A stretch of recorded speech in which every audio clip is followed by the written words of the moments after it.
Of the merciful. Good morning, everyone.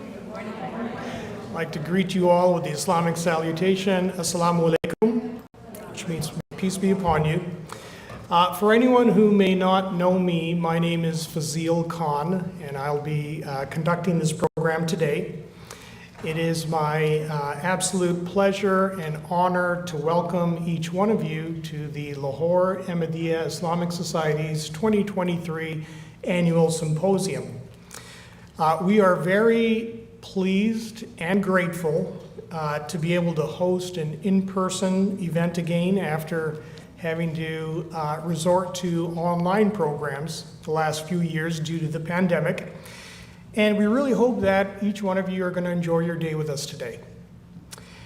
Now, the Lahore Ahmadiyya Islamic Society, which is the U.S. branch of the International Lahore Ahmadiyya movement, works to educate people, those who are not Muslims, and in some cases Muslims themselves, about the true spiritual basis of the Islamic faith.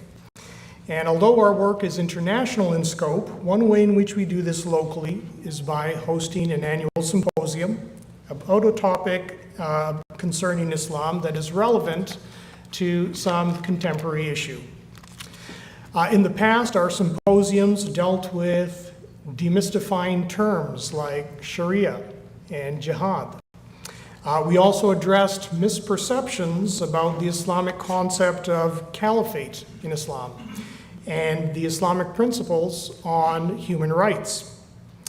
We also discussed from an Islamic perspective issues like the connection between science and religion and lessons on civility and religious harmony. This year, we are very excited to present on the topic of divine love. I'd like to first start with sharing a short story. Some of you may recall this story that I shared a few years ago, but I thought it was relevant to the topic and I could repeat it. The story is about an elderly couple. The wife was quite ill and required some bedside assistance from a nurse. After an extended period, several months of battling her illness, she ended up passing away. Now the story goes, after she passed away, she arrived at the gates of heaven. And there was a person at the gate who informed her that in order to get in, she'd have to spell a word. So she asked, "What's the word?" And he said, "Love." So she spelled L-O-V-E, the gates opened, and she entered. Now, apparently, people in heaven take turns manning this gate. So a few months later, it was her turn. And as she was at the gate, she saw in a distance someone approaching, and it was her husband. So she yells out, "Frank, what are you doing here?" Frank says, "Well, after you died, I married the young, beautiful nurse that was taking care of you. And from the proceeds of your life insurance policy, I was able to retire, and we've been having the time of our lives traveling the world. And I was at a mountain resort and we went skiing, and I fell off the mountain and ended up killing myself. Go figure." Then he asks, "Well, what do you got to do to get into this place anyway?" And she says, "Well, you got to spell a word." And he asks, "What's the word?" And she says, "Czechoslovakia."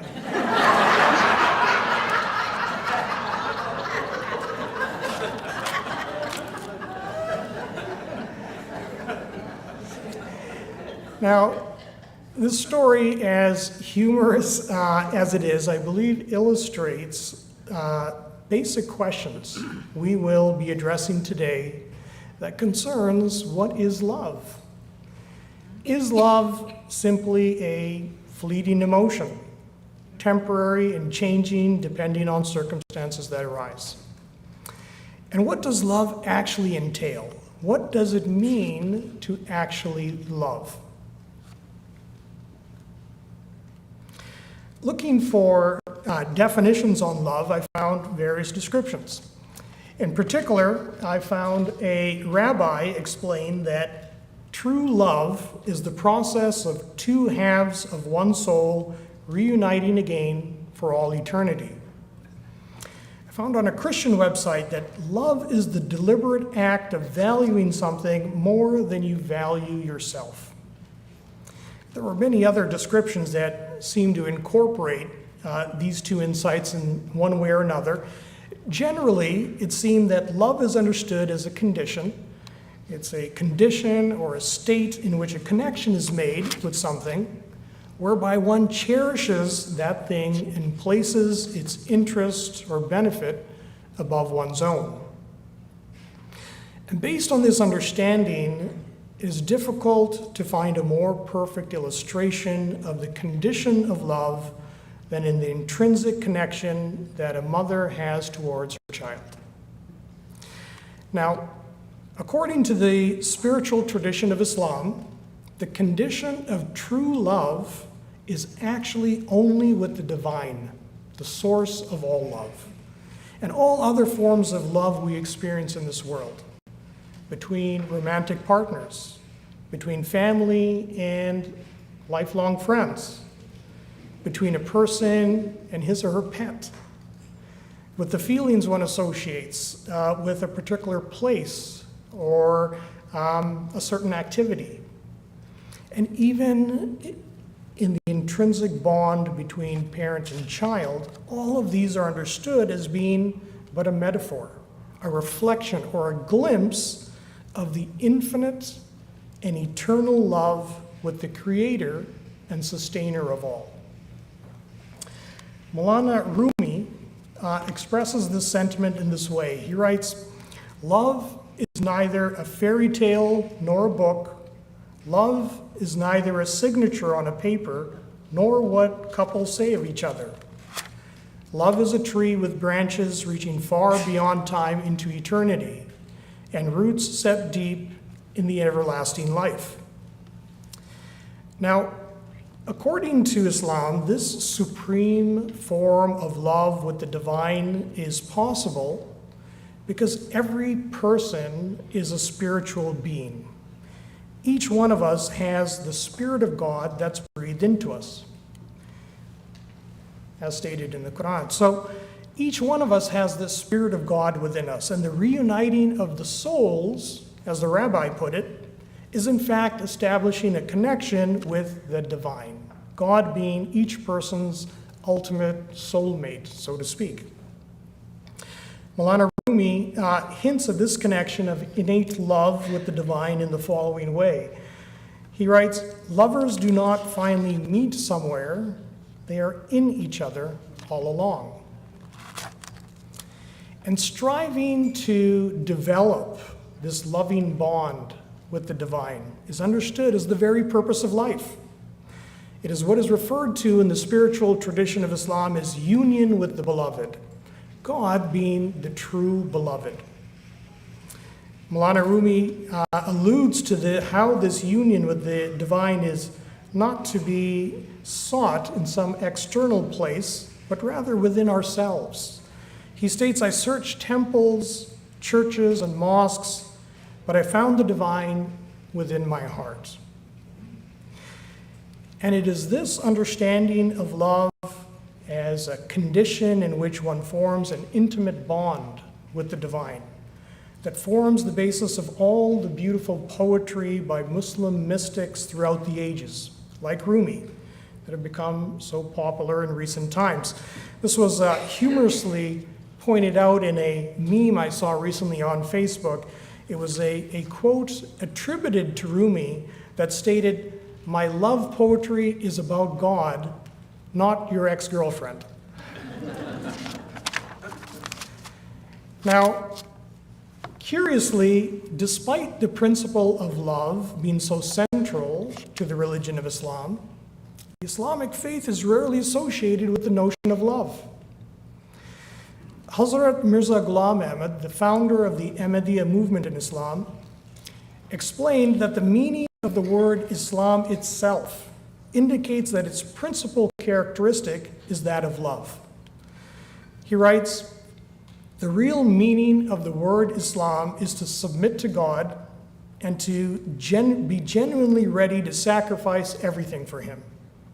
This is a practical state that is born out of love."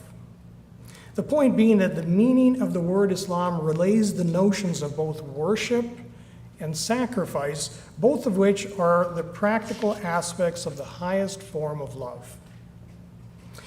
Hazrat Mirza Ghulam Ahmad also explained that the Islamic profession of faith, that there is no God but God, La ilaha illallah, is also indicative of the central position that the concept of love holds in Islam. He explained that the word illah is derived from the root wallah, which means a beloved that is worshipped. So the Islamic profession of faith is recited by every Muslim and which is repeated throughout the world from every minaret 5 times a day, stands for the principle that there is nothing worthy of being worshipped other than the dear and beloved divine. And it is this understanding of divine love that we'll be exploring today. As for your program, I will be sharing a short talk on what divine love entails. Dr. Aisha Khan will then present on how this union with the divine is formed. And then Dr. Numan Malik will be sharing some lessons from the life of the Holy Prophet Muhammad, being an exemplar of this path of love. We were scheduled to have 2 guest speakers with us today. The first was going to be Professor Michael Burkle from Earlham College. Unfortunately, Professor Burkle tested positive for COVID, so he's quarantining. So he's unable to be with us today, and we're very sorry for that. Some of you have met him at our previous symposiums, and he is just an absolute joy and delight. The other guest presenter is Professor Umid Safi, who prepared for us an hour-long lecture on the beautiful poetry by Muslim mystics and sages throughout history on the subject of divine love. But as is customary, we would like to start the formal program with the recitation of the Holy Quran.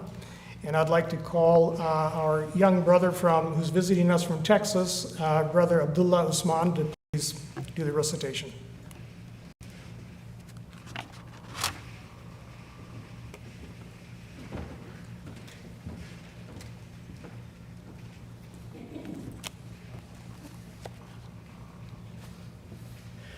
أعوذ بالله من الشيطان الرجيم بسم الله الرحمن الرحيم والعاديات ضبحا فالموريات قدحا فالمغيرات سبحا فأثرن به نقعا فوسطن به جمعا إن الإنسان لربه لكنود وإنه على ذلك لشهيد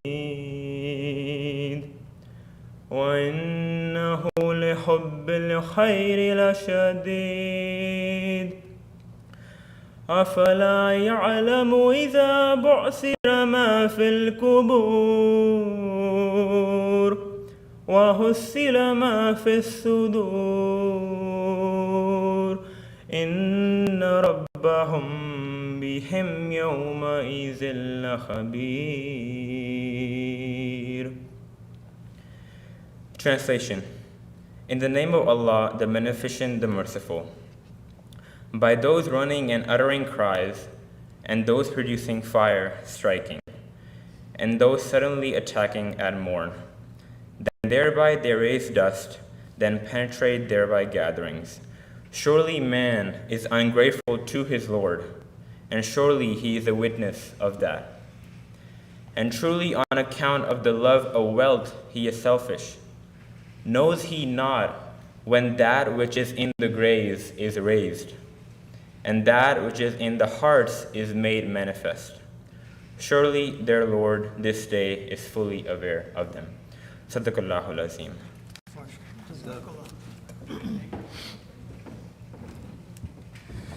Thank you so much, Brother Abdullah. So as I mentioned in my introductory remarks, true love, according to the spiritual tradition of Islam, is with the divine, the source of all love. So what does Islam teach about the nature of the divine? There is an often quoted hadith. This is a recorded saying of the Prophet Muhammad in this regard, in which the Holy Prophet relays a sentiment expressed by God for the very reason for creation.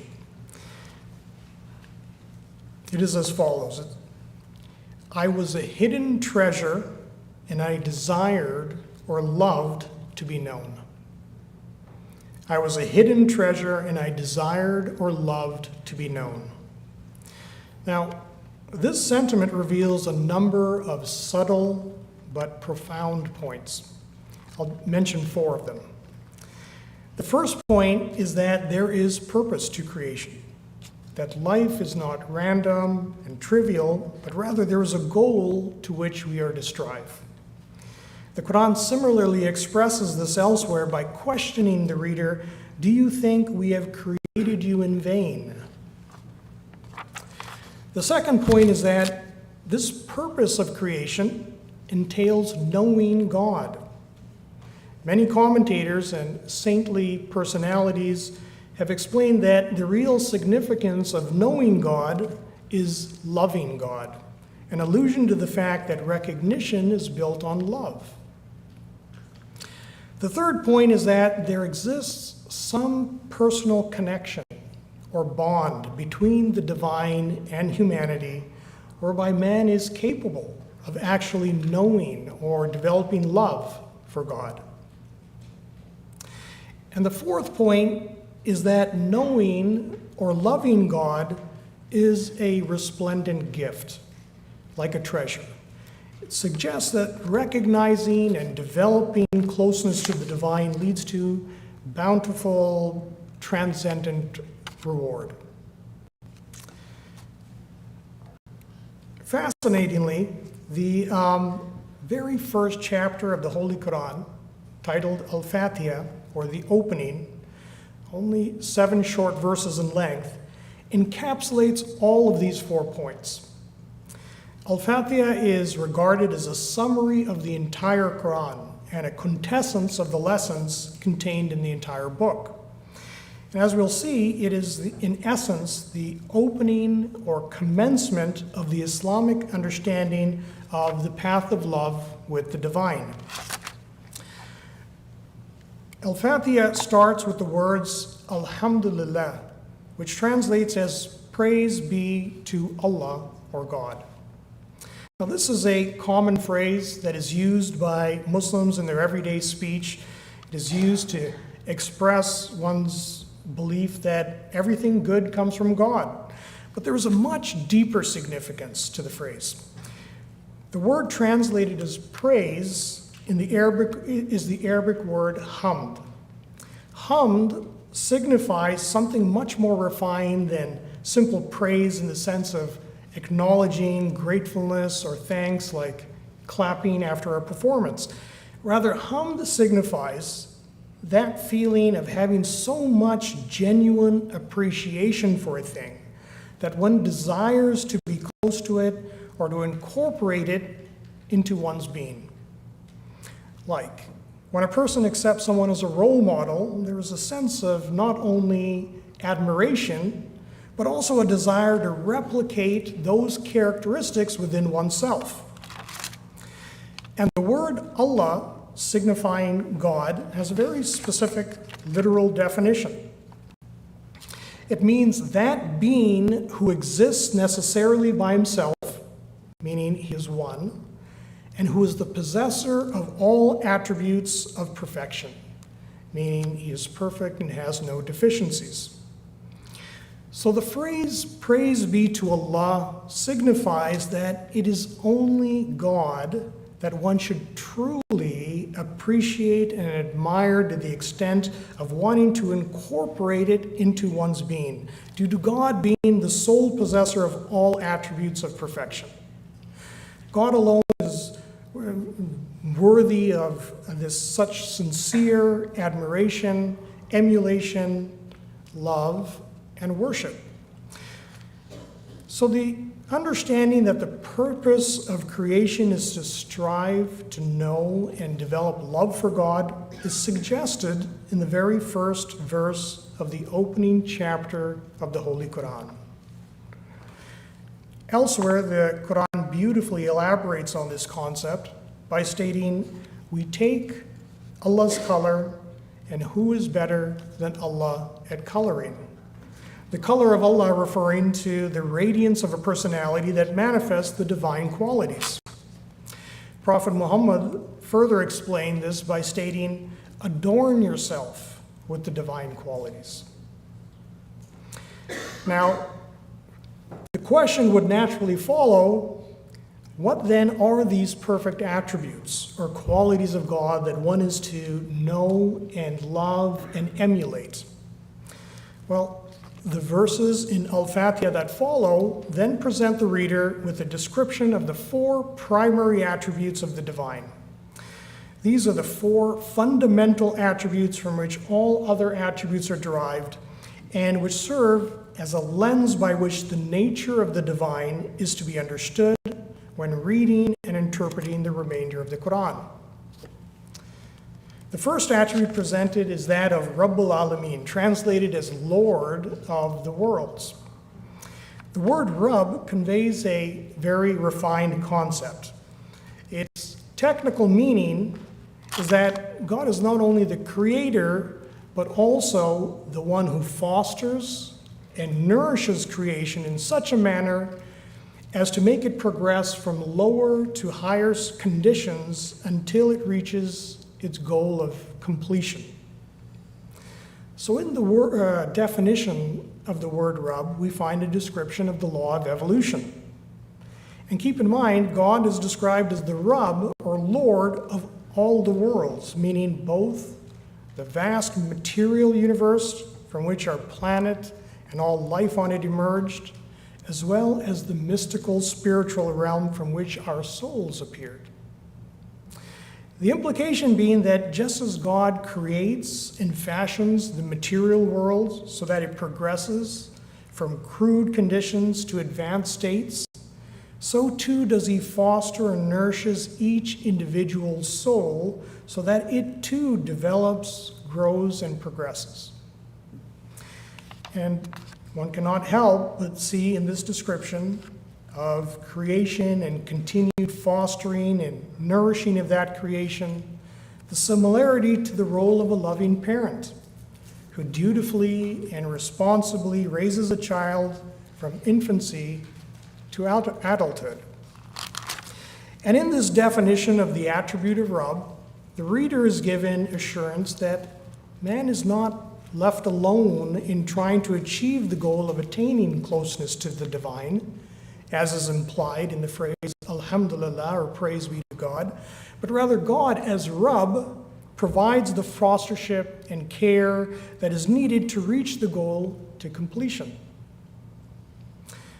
One last point I'll make about this attribute is that the reference to God being the Lord of all the worlds is also indicative of the intimate bond that exists between the divine and each and every person. See, normally the reference to worlds is understood as describing all nations of people, or possibly all life in the universe. But it can also allude to each individual's own world.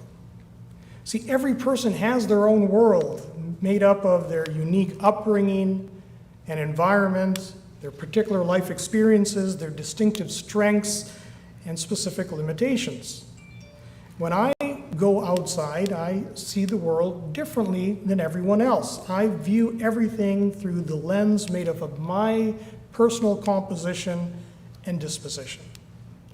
So the implication is that God is not unaware of each person's unique makeup and diverse experiences, but rather provides fostership and care according to one's specific circumstances.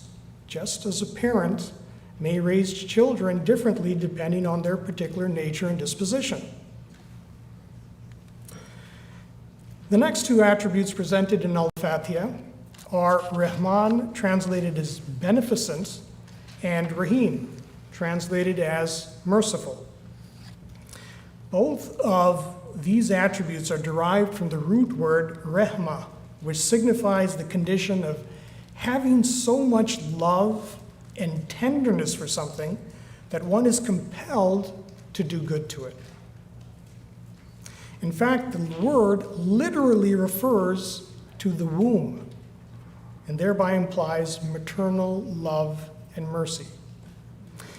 Many commentators consider Rahma as the primary attribute of God. In the Quran, it states that God has made this particular attribute binding on himself, thereby evidencing the predominant position that love and mercy hold in the nature of the divine. Throughout the Quran, we read how paramount the qualities of this love and mercy are to the nature of the divine, and just a sample of which are displayed there. Now, the two derivatives of the word Rahma in Al-Fatiha expound on two aspects of divine love and mercy. Rahman, translated as beneficent, means that God, out of his love for his creation, provides it with whatever it needs to attain its goal of perfection, without creation having done anything first to deserve it. And the complementary attribute of Rahim, translated as merciful, signifies that God rewards and multiplies without measure such reward when a person makes use of what God provides. Prophet Muhammad is reported to have said that Rahman is the beneficent God whose love and mercy are manifested in the creation of this world, and Rahim is the merciful God whose love and mercy are manifested in the state that comes after, meaning in the consequences of one's deeds. Now, the fourth divine attribute presented in Al-Fatiha is that of Malik Yawmiddin, translated as master of the day of requital. This attribute now describes divine judgment. And the description of God being master as opposed to king or ruler is significant. The rationale being that a master as opposed to a king or ruler, the significance of the rationale being that God's mercy and forgiveness is not limited or restricted by any rule or other formality, as is the case with a king or ruler, but rather God's forgiveness can be as expansive as he desires. The predominant feature of mercy and forgiveness in the divine judgment is expounded on elsewhere in the Quran, as it states, "O my servants who have been prodigal regarding their own souls, despair not of the mercy, the rahmah of God. Surely God forgives sins altogether." Another subtle point inherent in the meaning of this attribute is that in life, one should only be concerned with the ultimate judgment by God and not anyone else's judgment, as only God, who knows each person's individual world, is the true master over assessment of deeds. And conversely, it requires one to accept that passing moral judgment on others is not their responsibility, as that would be trying to undermine God's position as the true master. And this includes judgment over oneself, as many of us are our own harshest critics. The meaning of this attribute gives comfort and consolation in that despite how hard we may be on ourselves for any wrongs done, it is the merciful, forgiving nature of the divine that will ultimately prevail. Thus, in Al-Fatiha, the opening chapter of the Holy Quran, we are presented with a detailed description of the loving nature of the divine in a perfectly organized and orderly manner. We're told that the divine not only creates, but fosters and nourishes creation, like a loving parent raising a child. And this is done through unbounded love and mercy, nothing short of the tender and nurturing environment of a mother's womb. And despite all of these benevolent gifts, one's shortcomings are ultimately judged with forgiveness being the foremost consideration. This is the understanding of divine love according to the spiritual tradition of Islam. And developing this love within oneself to the extent that a union is formed with the true beloved is the real purpose of life. And this shows us that the goal is not about reciting the correct formula or performing the correct ritual, nor is it about trying to get into heaven or escaping hell, as if religion was some sort of a game. Rather, it is about the transformation of the heart in this very life. This understanding was beautifully conveyed by a female Muslim saint and mystical figure from 8th century Iraq, referred to as Rabia of Basra. I'll quote one of her famous prayers and conclude. She said, "O Lord, if I worship you for fear of hell, burn me in that hell. If I worship you hoping for paradise, make it forbidden to me. But if I worship you only for your own sake, do not withhold from me your everlasting beauty." With that, I'll end, and I thank you very much for your attention.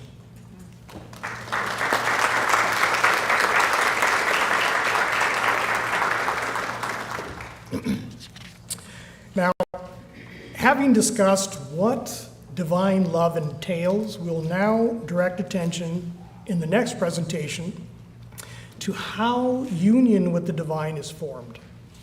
Our presenter is Dr. Aisha Khan. Aisha is an emergency medicine physician at Stanford University. She's a very active member of the Lahore Ahmadiyya Islamic Society, and despite her busy schedule, she's always able to put together tremendous presentations for us. So I present to you Dr. Aisha Khan.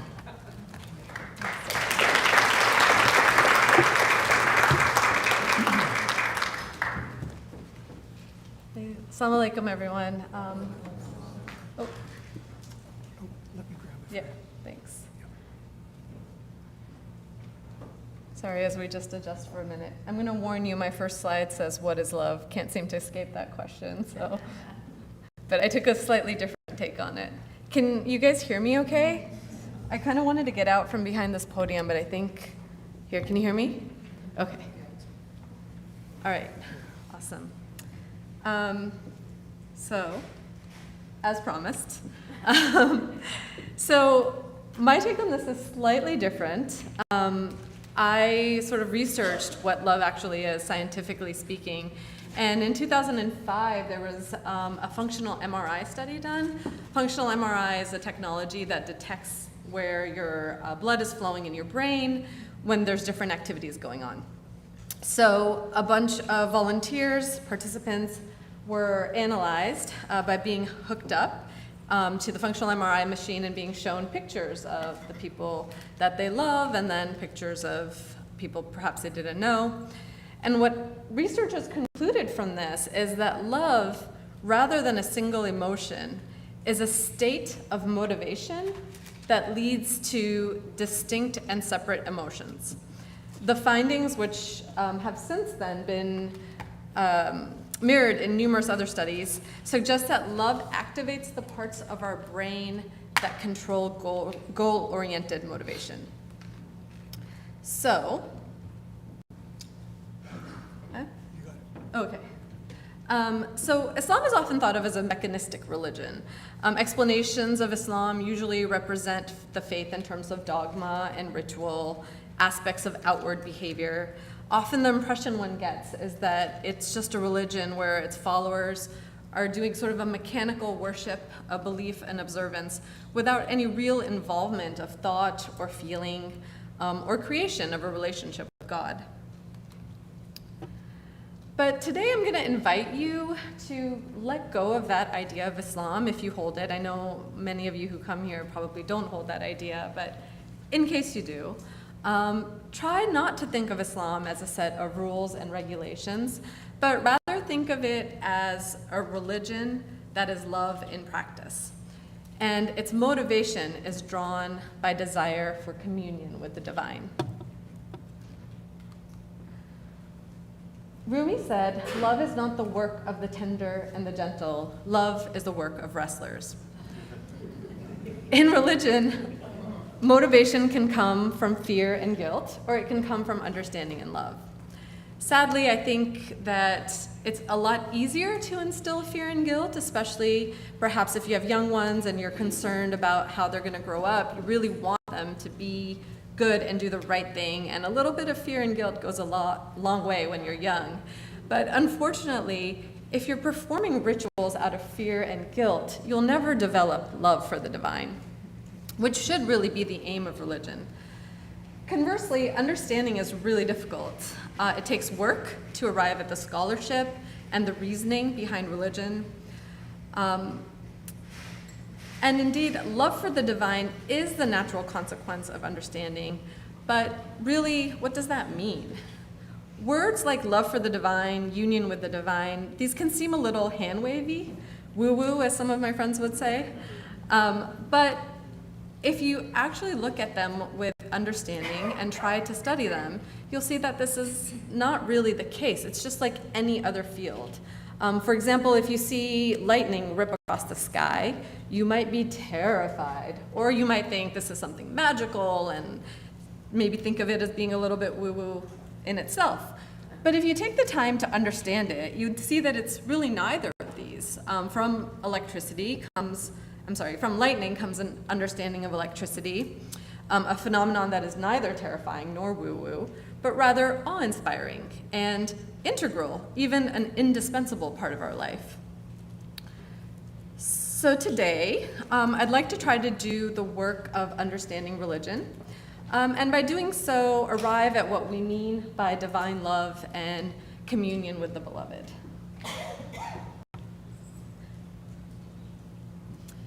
So the first concept that's really important to understand is, where is heaven, or what is heaven in the Islamic conception of heaven? So Prophet Muhammad was once asked directly from one of his companions, where is heaven? And his reply was, where is the night when the day comes? So the implication is that rather than being a place that you go to, heaven is a condition. So it is a state of the soul, and like any state of the soul, it can be achieved during this life. You don't have to wait to get there for after you die. Heaven is a union of a person's soul with the beloved, with the divine. And the work to which Rumi was referring as being wrestling is actually the work of preparing for this union with the divine. So then comes, oops. It's going there, not on here. Oh, okay, sorry. So then comes the second important concept in Islam, which is that of the soul. The soul is the spiritual essence of the person. It's an immaterial aspect. It's often referred to as our identity. In most religions, the important thing about the soul is that it survives the death of the physical self. In many religious and philosophical traditions, as in Islam, the soul is thought to be breathed into us by the divine. In Islam, the soul is that part of the person that both precedes the human body and succeeds the human body. The divine has one name, it's Allah, but he's referred to in 99 other ways, and these are what we call his attributes. The soul then, which God breathed into us is all of these 99 attributes in their most latent form. Our soul has the potential to be the reflection of the divine, and this is why Maulana Muhammad Ali said, "The real conviction that God is comes to us not by belief that there is a God in the outer world, but by the realization of the divine within oneself." But we're only part our soul. The rest of us is our animal body, and it desires all the things that animals naturally do: food, sex, power.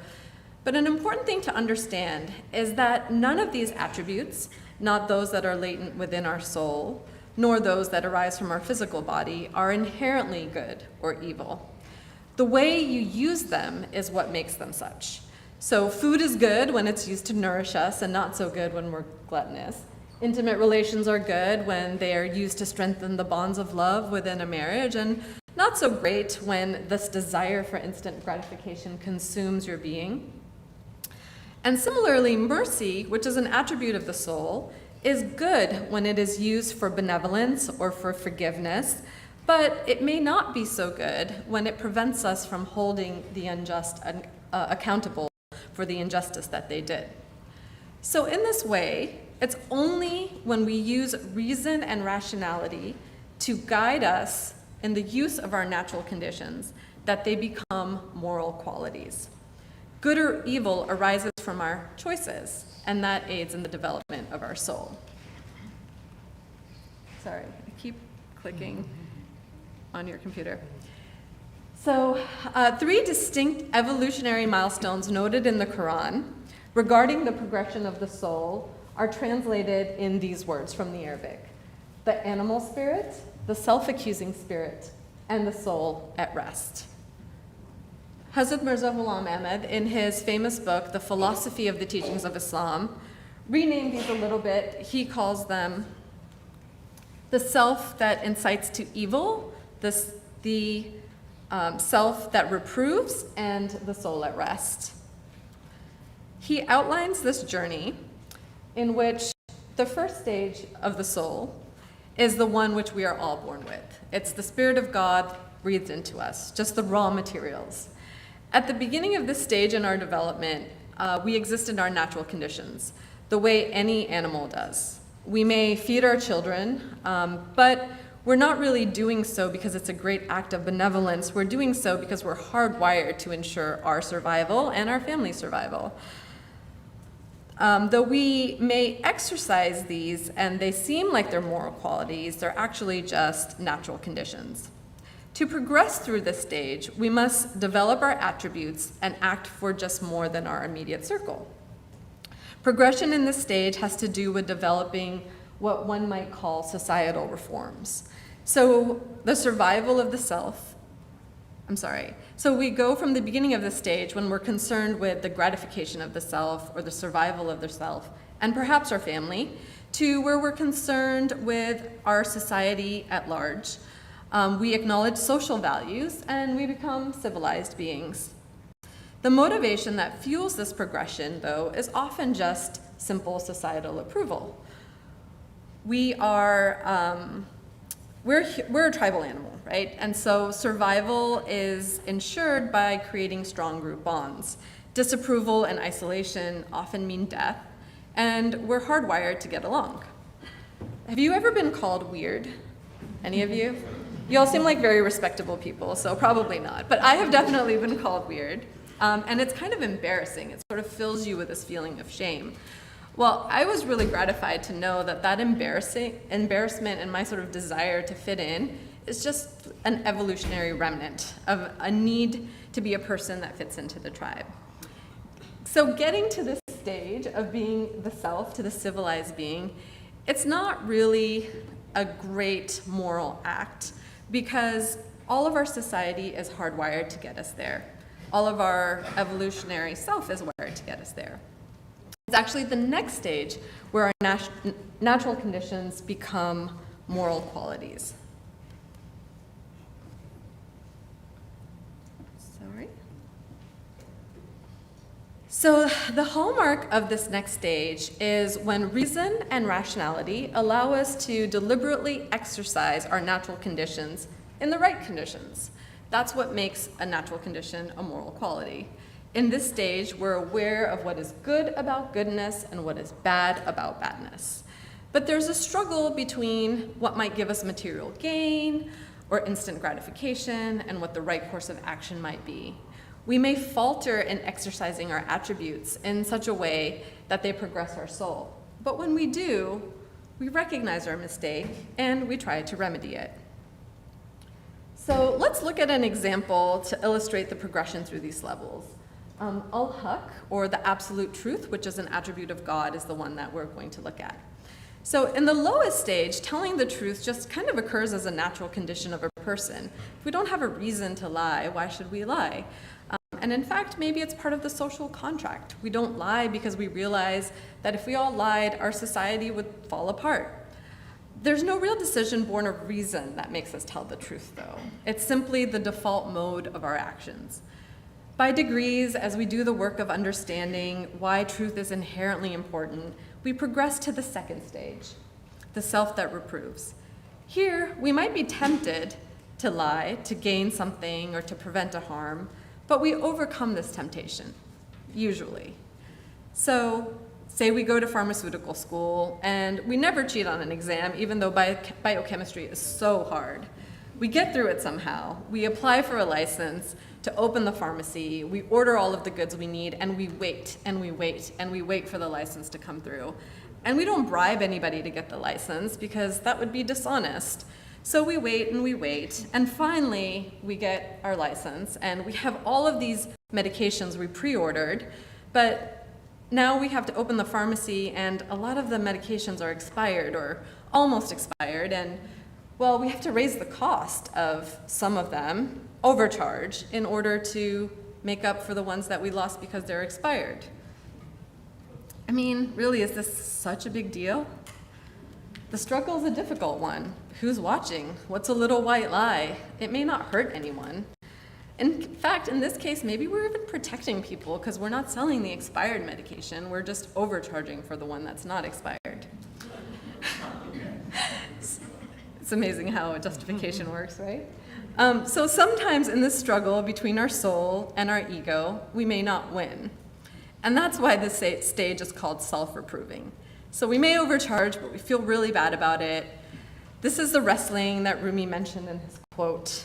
Love is the work of wrestlers. But for this great fight, fortunately, God has provided us with a great training regime. And this is the seen part of Islam. The rituals that encompass the 5 pillars are the practices by which a Muslim can awaken divine consciousness. It's the training ground to strengthen the soul for the great striving. The so-called pillars of Islam are ritual practices by which a Muslim lives her life and strengthens her soul for this fight. So let's reframe these rituals of Islam that an outside observer might look at and think that Islam is very mechanistic. Let's try to look at them in our new understanding of the soul and the quest for divine union. So the first is prayer. I think it's usually really obvious when people ever portray Islam on the news. It's usually in prayer. So prayer, it's often viewed, generally speaking, as a begging of a helpless individual to a God of the gaps, a God that fills in what you don't understand. Rather than being associated with growth or empowerment, it's associated with cowling or imploring of a helpless being. If you can for a moment, let go of this, and let's look at prayer in the philosophy we just talked about. So first of all, we pray 5 times a day, which for a younger me was really hard. Like I would always kind of get up and be like, okay, time to go to pray.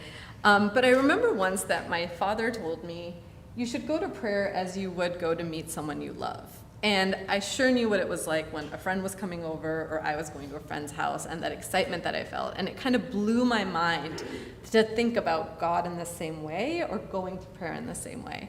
And that kind of stuck with me. A ton is said in the Quran regarding prayer. Most often it's in these like really simple, direct verses with the theme, faith and action together are needed to be a successful person. The Quran is full of these. Those who have patience and pray are successful. believe in God and do good, exhort to truth and patience. Lastly, there's a very simple chapter in the Quran. It's the chapter 107 that really hammers in what prayer is about. And it's not up there. I'm just going to read it out loud. Hast thou seen him who belies religion? That is one who is rough to the orphan and urges not the feeding of the needy.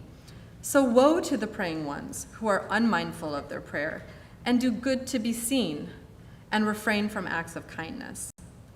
So the illustration here is what prayer is not, which is almost as important as what prayer is. It's not a ritual or routine begging. It is, in fact, something that has to translate into action, because if it doesn't, it is akin to belying religion. If you take that thought through, though, you might think, well, if action is what matters, then why pray at all? So one of my favorite quotes of the Prophet is, "Pray as though you see God, and if you cannot, at least as though he sees you." Every aspect of prayer as we do it, every ritual, every posture, is directed to the purpose of awakening the conscious to the soul. Another way of saying this is that it's meant to awaken God consciousness.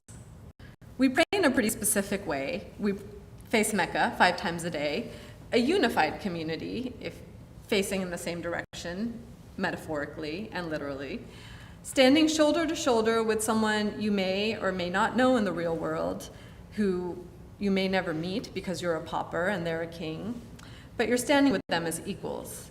It's a pretty strong directive to recognize the soul and the ties that bind us all. Remember, the soul is what God breathes into all of us. It's our commonality, and it's a great equalizer. So you, me, the president, we all have the same genesis and the same raw soul inside of us.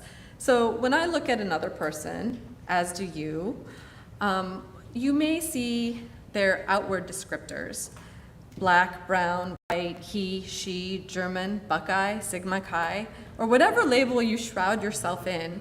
All of these fade away, and we're equal when we stand in prayer because we are all one community standing in commonality. If you look at someone and see yourself reflected back at you when you look at the person, how can you possibly trample their rights or harm them in any way? The tradition also serves to strip away our tribal mentality. It's an innate survival mechanism, but it can be pretty destructive, especially now. It pushes us to define ourselves through this divinity and not through group validation. Because the only group that's left when you stand praying is the one that says, you are the essence of the work that you put into developing your soul. And the words of prayer are also very important. I won't go through them because Fazil mentioned the 4 main attributes that we start our prayer with. So what does prayer do for us? It pulls us away from the world. It awakens our God consciousness. It is a great equalizer. It is a detribalizer.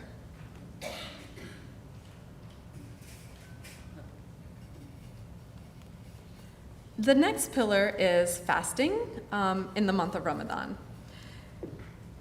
So I love this quote by Professor Bilal, where, "If you think fasting is about giving up food, then all you will gain is hunger." So in the past, fasting was often associated with atonement. It was a time of sorrow. But with Islam, fasting got redefined as a regular practice in which Muslims abstain from food, drink, and intimate relations during the daylight hours for an entire month every year. So Ramadan is not really just about giving up food and drink. Rather, it's about quieting the buzz in your head that constantly screams, I need food, I need fun, I need money, I need entertainment, I need sleep. Quiet that buzz and allow the voice of consciousness and greater purpose to be heard. The lessons learned through this exercise is, rather than being a slave to one's appetites and desires, one should be their master. It also breaks down social barriers and compels the privileged and the disadvantaged to be on the same level for an entire month every year. The same hunger, the same thirst, a practical reminder of unequal wealth distribution and how it might feel to be our fellow brothers and sisters that have less. All right, so the next pillar is called zakat. This is translated as charity, but it's a very specific kind of charity. There's many, many kinds of charity talked about in the Quran, including a smile from one person to the next can also be thought of as charity. This charity, though, is monetary. It's an obligatory charity. It literally, though, means it grew. And the reason for that is because the benefits of this charity are not about giving away. It is the annual giving away of 2.5% of your savings to serve those in need. So if you don't have savings, this doesn't necessarily apply to you. Zakat is the one kind of charity that is mentioned in the Quran as being the only obligatory one, and it's only obligatory to those who have accumulated wealth because they should not become beholden or attached to it. It literally makes you exercise detachment. And then, of course, because we are giving away to those who have less than us, it is an equalizer as well. Next is the Hajj, or the pilgrimage, which is incumbent on every Muslim who is able to make the journey. When one arrives in Mecca for Hajj, everyone takes off their clothing and dons instead plain white sheets. All vestiges of who you were in your outside life are gone. If you're a king, you're wearing sheets. If you are someone who lives in poverty on the street, you're still wearing those same sheets. No one can tell. Everyone has the same dress, the same duties, and has made more or less the same journey. I think that for me, growing up, one of the most striking examples of what the Hajj can do, having not gone there myself, was the story of Malcolm X when he went on this journey. You all know that he was a person who was very much defined by the ideas of being tribed, which is, a broader term for belonging to a group, as he grew up in the United States. So he actually said, during the past 7 days of this holy pilgrimage, while undergoing the rituals of the Hajj, I have eaten from the same plate, drank from the same glass, slept on the same bed or rug, while praying to the same God, not only with some of Earth's most powerful kings, cabinet members, and other forms of political and religious rulers, but also with fellow Muslims whose skin was the whitest of white. I've never before witnessed sincere hospitality. Could you just give me some water? Sorry. Thank you. Sorry about that. I've never before witnessed such sincere hospitality and the practice of true brotherhood as I have seen and experienced during this pilgrimage here in Arabia. In fact, what I have seen and experienced on this pilgrimage has forced me to rearrange much of my own thought pattern and to toss aside some of my previous conclusions. So the universality when you arrive in Mecca is, I've heard, really, truly astounding.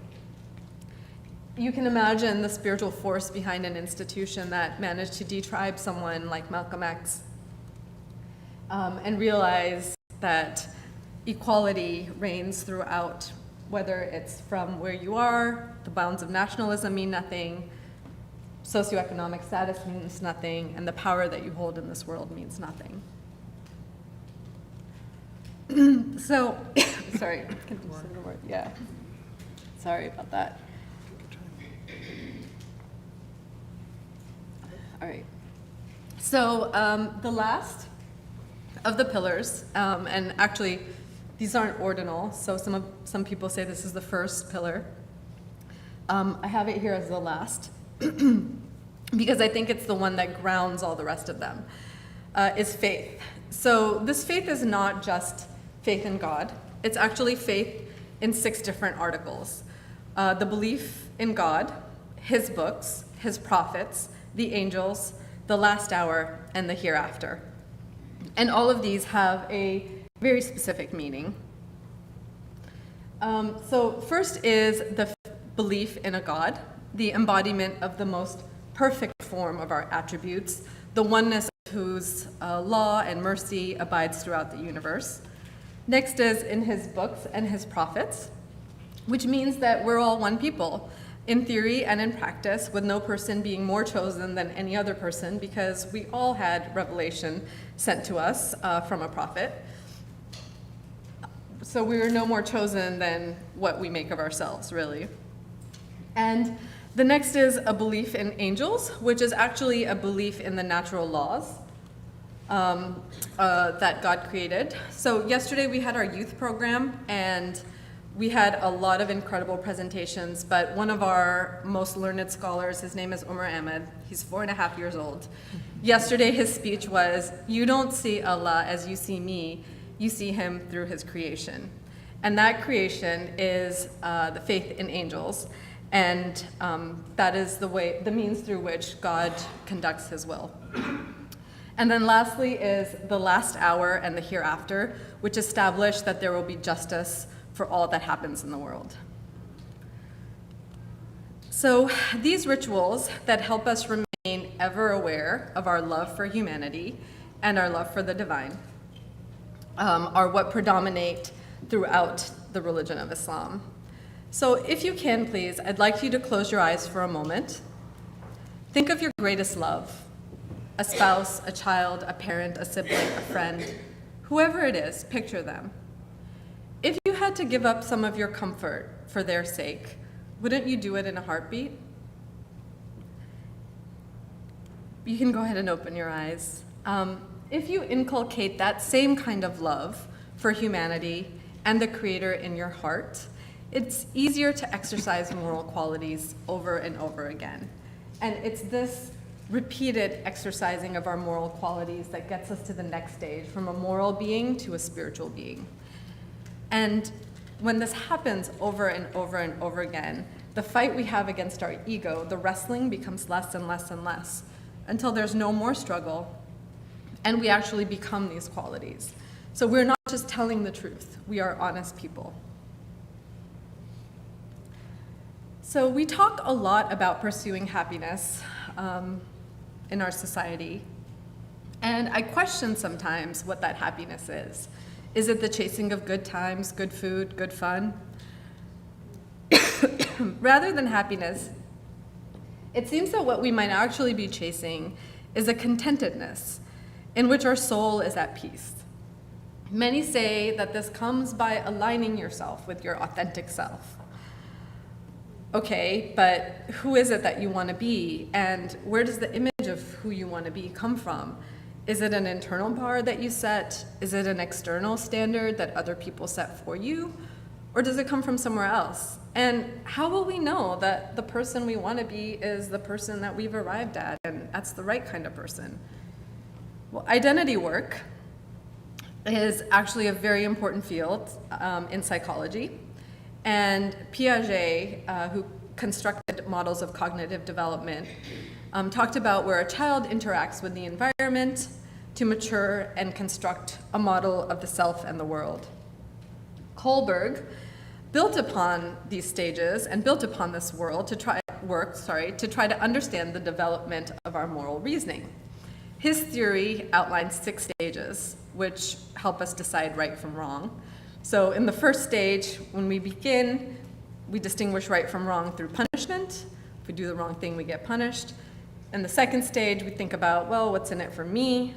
In the third stage, we do right because we are trying to meet what society deems appropriate. Like, if I do this thing, I'll be the kind of person that society thinks I should be. The fourth stage is that we're trying to do what the law deems appropriate. And then we get to this fifth stage where we realize not everything is black and white. And actually getting to this stage requires the development of abstract reasoning, which is one of Piaget's stages. And in this stage, we try to do the most good for the most people, but it is a little bit more about thinking abstractly and trying to figure out what this is. And then there's a sixth stage. And the sixth stage is about the question of morality in a way that is not personal. So instead of a person trying to do what's best for them or for most people, it requires constantly empathizing with other people and seeing the world from the other people's perspectives.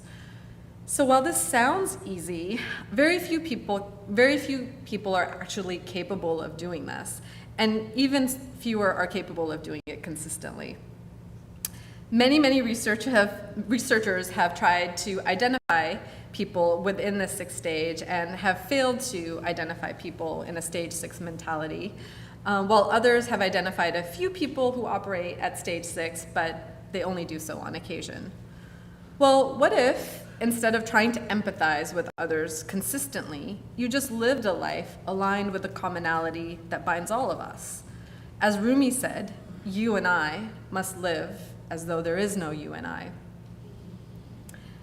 So the switch to this kind of thinking might seem really foreign to us.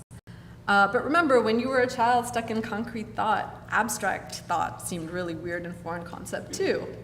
But you got there, and we can get to the next stage as well, where we are aligned with the divine's attributes, and the ego and the selfish desires are subdued.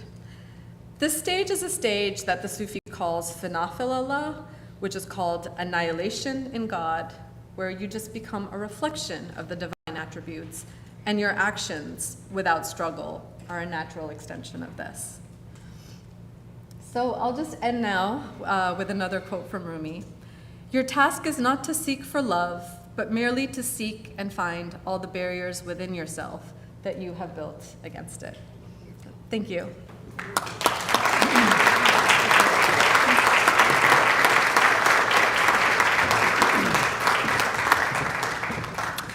Thank you so much, Aisha. What did I tell you? Tremendous. That was so good. Thank you.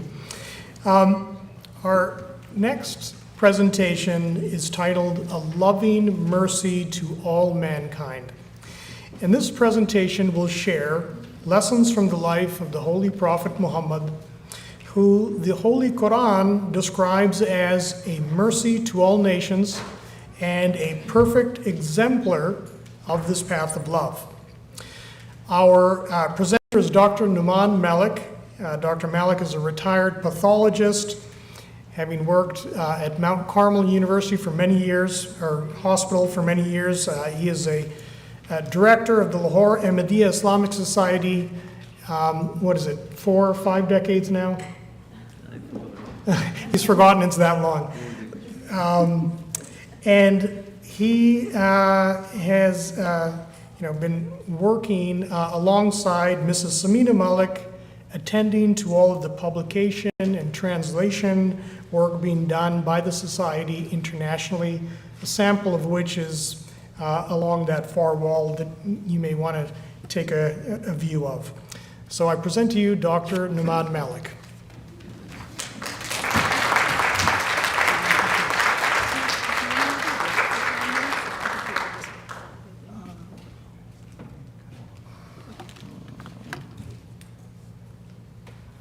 Assalamu alaikum everyone, peace be with you. That's the Islamic greeting. And thank you Fazil and Aisha for those very enlightening and inspiring expositions on divine love.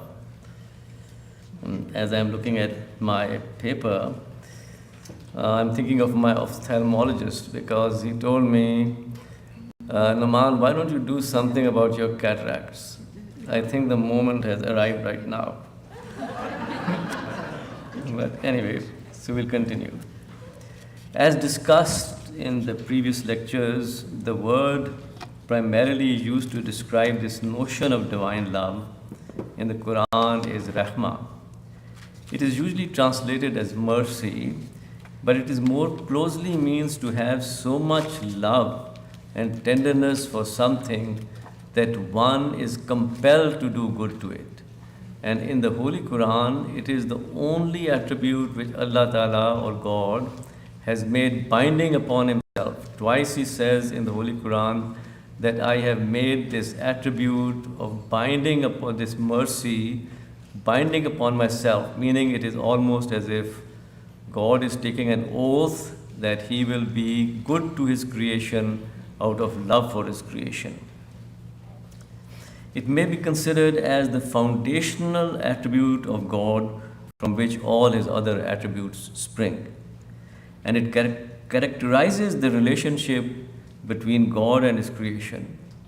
And the greatest good that God has done for mankind is to grant us out of His love an immortal soul, which is His own spirit that He has blown into each one of us. Nobody likes to die. Therefore, the soul of every human being, regardless of race or religion, possesses the attributes of the divine.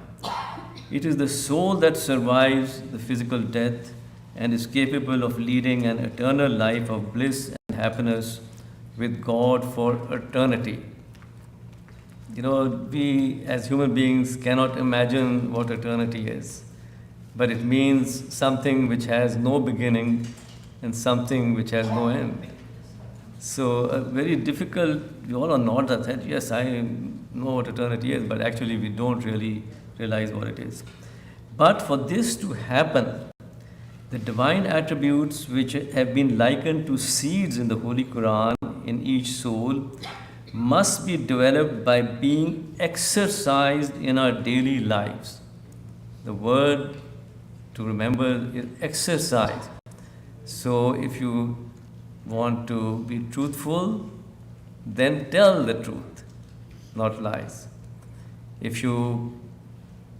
all tell the truth, as Fazil said, but what if you lose your job if you tell the truth? Will you do it then?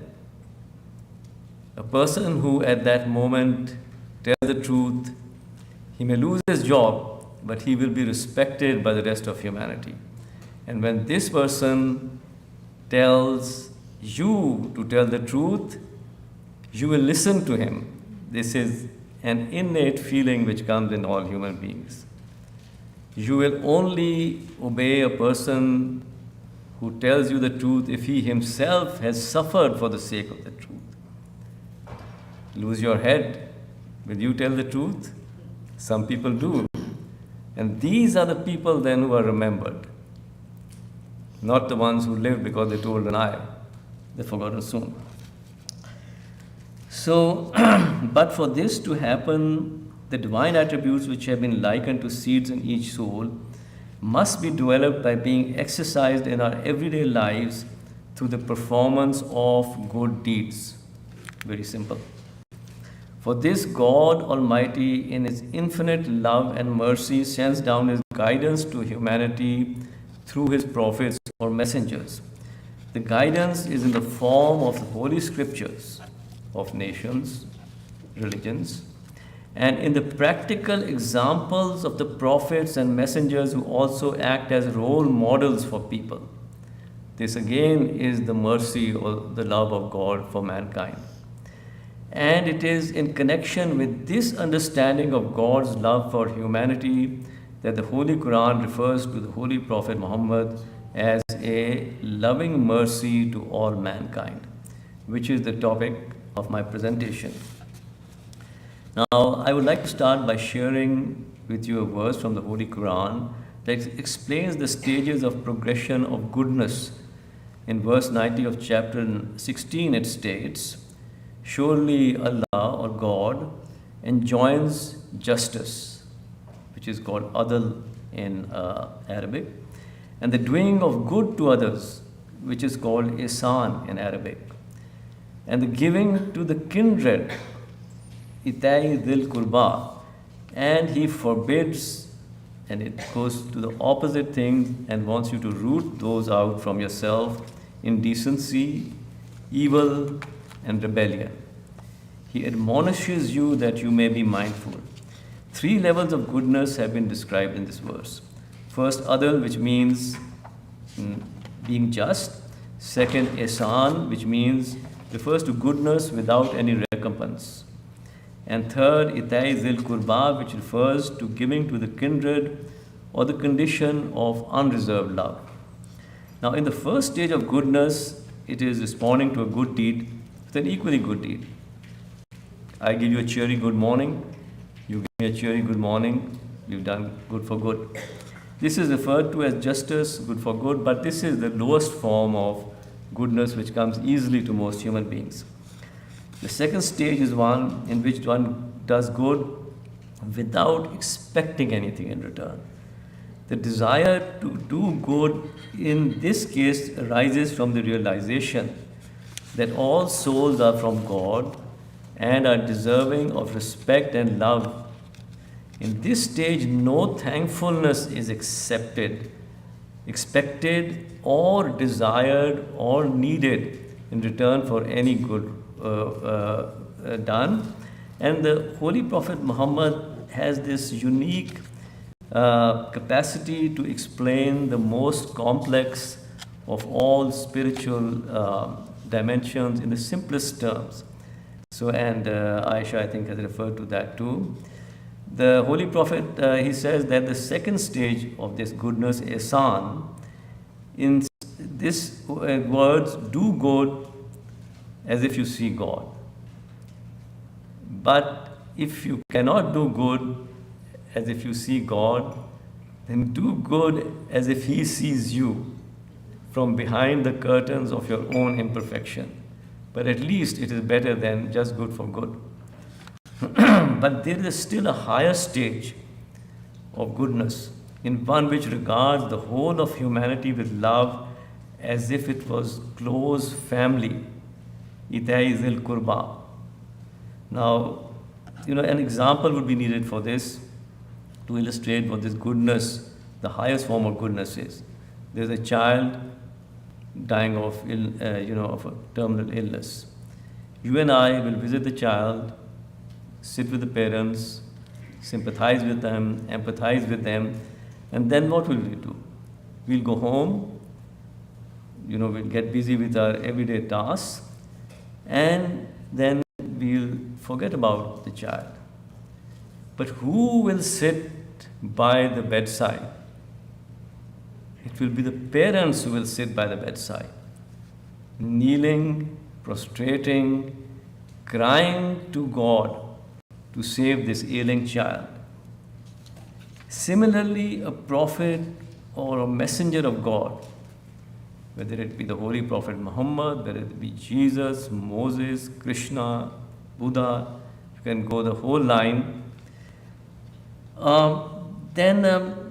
would feels for humanity in such a way as if each person was a close relative of his. And then it is these persons who cry for the whole of humanity at night, begging God to guide humanity out of the darkness of evil and the harmful ways into the light and happiness of a life of virtue. According to Islam, all prophets of God, whether Abraham, Moses, Jesus, Muhammad, Buddha, Krishna, peace be upon them all, reach the third exalted stage of goodness. The divine attributes in their souls are developed and purified by the fire of persecution and adversity, just as gold is purified in the intense heat of the crucible. The dross of allegiance to false gods, selfishness, avarice, arrogance, cruelty, unbridled lower passions, lies, deceit, etc., are all burnt away by the sufferings that they willingly endure for the love of God, who is the source of all goodness. In the spiritual tradition of Islam, this is referred to as fina fillah, annihilation of God, or the union with the beloved. There, having developed a loving relationship with the divine to perfection, is reflected in the purity and the beauty of their character then, which then becomes a reflection in the divine to others. They become godlike in their love and mercy towards all mankind, just as God loves all of mankind. They truly love God with the same feeling. Then, as if all humanity is their kindred. I just depart a bit from a lecture. It's very easy to say that, you develop this feeling and you do the good deeds, etc. But there is also the mystical poets in Islam. They have a tradition of really getting to the kernel of the truth in poetry. And there is another poet also, Sheikh Sadi, who is a Waliullah too, a great saint, as you would have. And he described this struggle. He says it is not dressing up little dolls in prosaic dresses, paper dresses. He said it's not that. He said it is to walk up to a fully maned lion and then pull out its whiskers, and then to be clawed alive, not to die, clawed alive. Or he says it is to go to a bull elephant in full rut and clamp your hands on its tender balls and then have the misfortune not to die. So this is the reality of what this struggle is, and and these people know it, trials and tribulations they have to go through. So hence, a study of the lives of these personalities is a source of edification for one's soul. Their inspiring examples are essential for spiritual development that leads to God's everlasting love and mercy. Their morality brings divine guidance to life. A single act of kindness is 1,000 times more effective in changing a person's life than, tons of sermons. So, just a single act of goodness. So with this in mind, I'll share with some facets of the Holy Prophet Muhammad's life. There's not enough time actually for me to go through all that he did, because his life was so varied and is so well documented that it's impossible to do it in 20 minutes. So I'll just sort of give a broad outline. J.H. Denison, who has studied the different systems of religions and the civilizations that grew up therefrom, describes the state of the civilized world in the 5th and the 6th centuries in his book, Emotion as the Basis of Civilization. So he says, in the 5th and 6th centuries, the civilized world stood on the verge of chaos. The old emotional cultures which had made civilization possible had broken down, and nothing had been found adequate to take their place.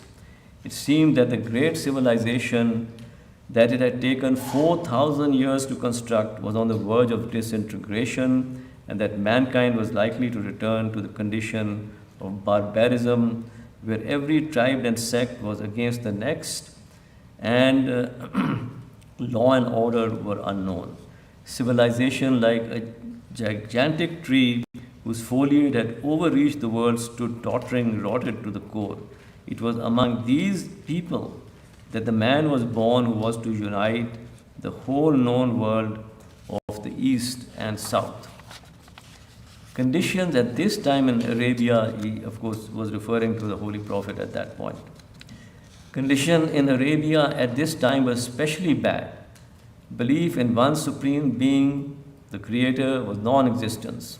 There was no central governing body administrating civil laws or justice. The Arab nation was divided into numerous tribes fighting with each other.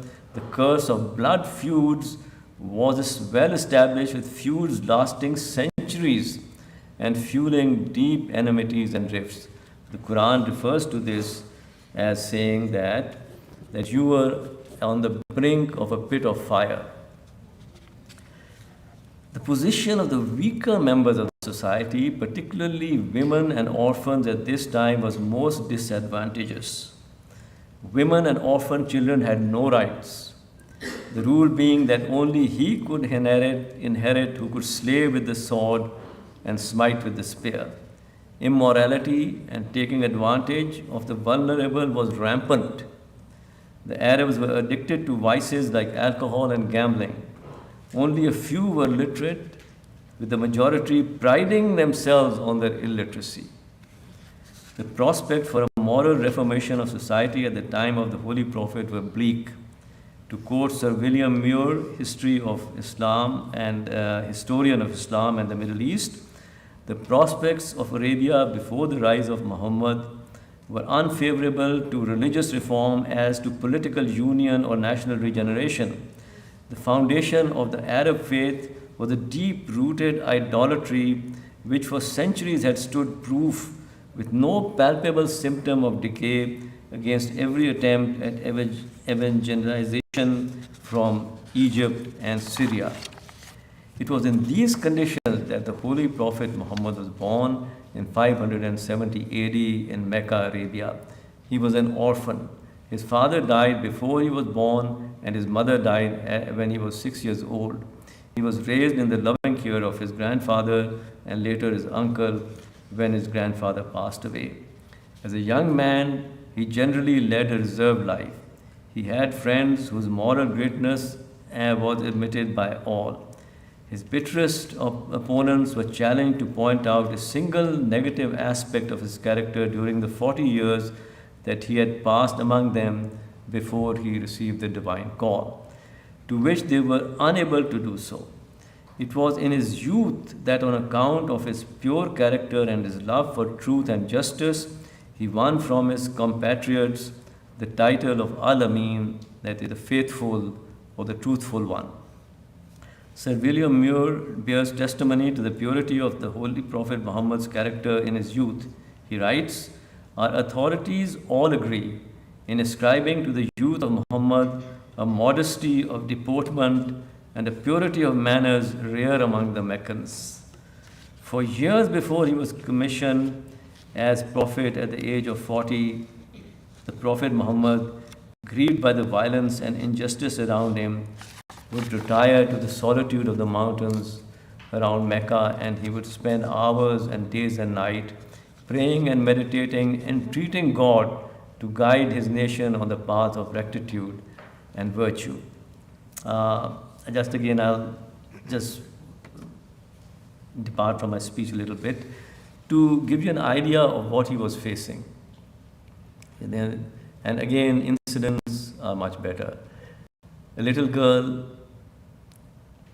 2 or 3 years old, a toddler,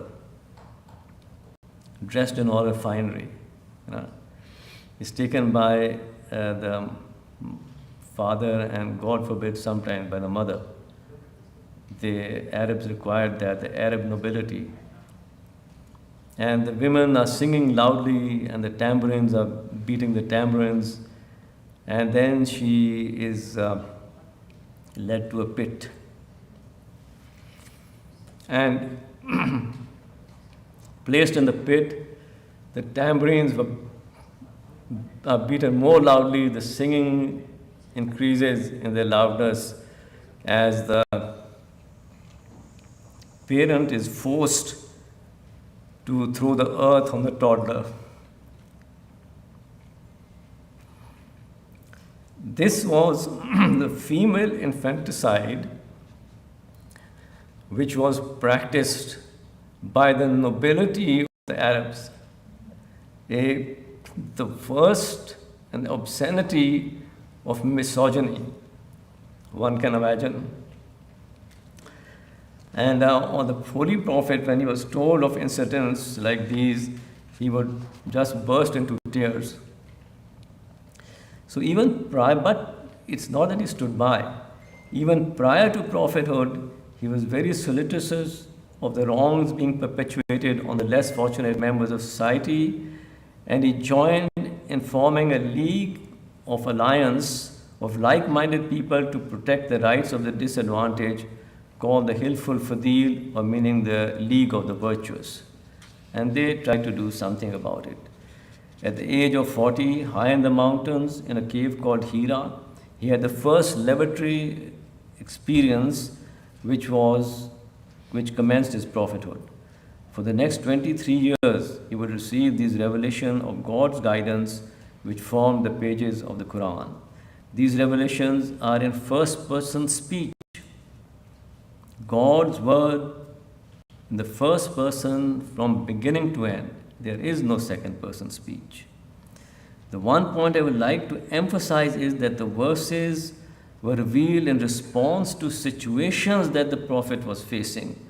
In each instance, he practically demonstrated their execution. In this way, the divine love as a mercy to mankind was manifested in the deeds of the Holy Prophet. So, what did he do for the little child? From a condition of female infanticide, because he was simply a woman, this child was given the right to inheritance, was given the right to marry whom she pleases. You can't force a Muslim woman to marry somebody else. Was given the right to divorce, and it goes on. Within a space of 8 years, 13 years of the Prophet's life were in Mecca of severe persecution. His followers being torn apart by racing camels. 4 camels, 4 extremities, good sport, you know. So this is what he was facing all the time. But he changed all this, and how did he bring it about? It was by his spiritual and moral character, in which he brought about the change by practicing what he preached. So in verse 23 of chapter 6, the Holy Quran states, "And the servants of the beneficent," these same Arabs are now transformed into the servants of the beneficent, "are they who walk on the earth in humility," these arrogant, people. "And when the ignorant address them, they say peace."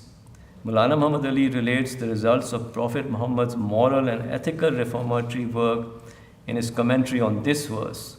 He writes, from here to the end, which is about 10 or 12 verses, the end of the chapter is described the great transformation which the Prophet had already brought about. The great qualities spoken of as being met in the servants of the beneficent present a striking contrast with the evils which reigned supreme in Arabia. They were an arrogant people who trampled the rights of their fellow man under their feet, but the faithful now walked in humility and led lives of lowliness, in which they had the greatest regards for each other's rights. In the days of arrogance, they passed their nights in drunken orgies, but now they kept awake at night in devotion and were instead drunk with the love of God. In the days of ignorance, they spent money extravagantly when it was a question of pride, and they did not care for the poor dying of hunger, but now they saved every penny they could to spend on others. Formerly, idols were worshipped in the land of Arabia, human blood was shed on the slightest pretext, sex relations were loose to an extreme, but they had now become the torchbearers of divine unity, for whose sake they willingly suffered every privation. Homicide was looked upon with abhorrence, the highest value was placed on the chastity of men and women, and righteousness was the one thing in which men and women vied with each other. Truth and faithfulness were the great qualities that ruled men's mind. In the new dispensation, and a life full of vigor and earnestness was seen in the place of ignorance, superstition, immorality, which were the chief features of pre-Islamic Arabia. Now, in addition to firmly establishing belief in the unity of God, the Holy Prophet, through his practical example, manifested the principles of goodness, love, and mercy that are nurtured and cultivated by divine love. So, what exactly did the Holy Prophet establish that can serve as a guidance for mankind's peaceful and loving coexistence? I'll share with you just the 3 principles he instituted in this regard. One principle that formed the basis for his teachings is the unity of mankind and the equality of all people. As the Holy Quran states, all people are but a single nation. And again, mankind is a single nation. And it was in this principle of unity of mankind and equality among all people that was at the core of a societal changes that he effectuated during his lifetime. Second, another principle that formed the basis for his teachings was the universal experience of divine love, in that all the prophets and messengers and the founders of faith tradition were from God and deserved love and reverence. Prophet Muhammad is recording as saying that 144,000 prophets have been sent to mankind from the creation of Adam till the time of his appearance. As the Holy Quran clarifies, and there is not a people but a warner has gone among them. So, but of course you can't mention all 144, the book will consist of nothing but names. So the Quran itself then says, some have been mentioned in the book and some have not been mentioned in the book. And the third principle is, and yet another principle that formed the basis for his teachings was that salvation is not limited to any one group of people, but is available to anyone who develops a relationship with the divine and does good to others. As the Quran states, surely those who believe, and those who are the Jews and the Christians and the Sabians, and then whoever believes in God or Allah in the last day and does good, these two things go together, they have their reward with their Lord, and there is no fear for them, nor shall they grieve. Accordingly, the prescribed goal of religion, and in fact the purpose of life, was not to be dogmatic or ritualistic, but rather to develop a loving connection with the divine by doing good to others. That's the basic lesson to take home. You cannot show divine love unless you do good to others. Easier said than done. It is based on such universal and timeless principles of love for God and love for humanity that the Quran states, and we have not sent thee, that is Muhammad, but as a mercy to all the nations. The point being that the Holy Prophet's life was an expression or manifestation of divine love for humanity. That through the life of the Holy Prophet, one is afforded a practical illustration of how to achieve closeness or union with the Beloved. And it is in this regard that the Holy Quran tells the Holy Prophet to say, it always begins with that, Kul, say, but O Muhammad is understood. If you love God, follow me. God will love you and grant you protection from your sins. Follow me, of course, means acquire my virtues. And Allah is forgiving the merciful. These are the most oft repeated verses in the Holy Quran. Ghafurur Rahim. After every few verses, he says who he is, and he is the forgiving and merciful. Maulana Rumi expresses this sentiment in the following way. He writes, be among the community of believers who are blessed by divine mercy. Do not abandon the way of conduct of Muhammad, but be commanded by it. Similarly, the Holy Quran refers to the Holy Prophet Muhammad as an excellent exemplar. It states, certainly you have in the Messenger of Allah an excellent exemplar. For him who hopes in Allah, that is God, and the latter days and remembers Allah, God much. I repeat both Allah and God together because many people, for Muslims it's easy. When we say Allah, we know capital G, God. But for non-Muslims, at once Allah raises a separate God idea in the mind. So I want to get rid of it, but remember that the Christians of the Middle East, who were Christians long before Christianity came to Europe itself, they used to call God Allah. And the great philosopher, Jewish philosopher Maimonides, he wrote all his works in Arabic. And he called God Allah as well. So God with a G, capital G, and Allah are interchangeable. So Prophet Muhammad is identified as this timeless, excellent exemplar because he was able to show by his practical example on how to live a life of love in all types of circumstances. From an orphan to a king of great empire, Prophet Muhammad passed through all the phases of life.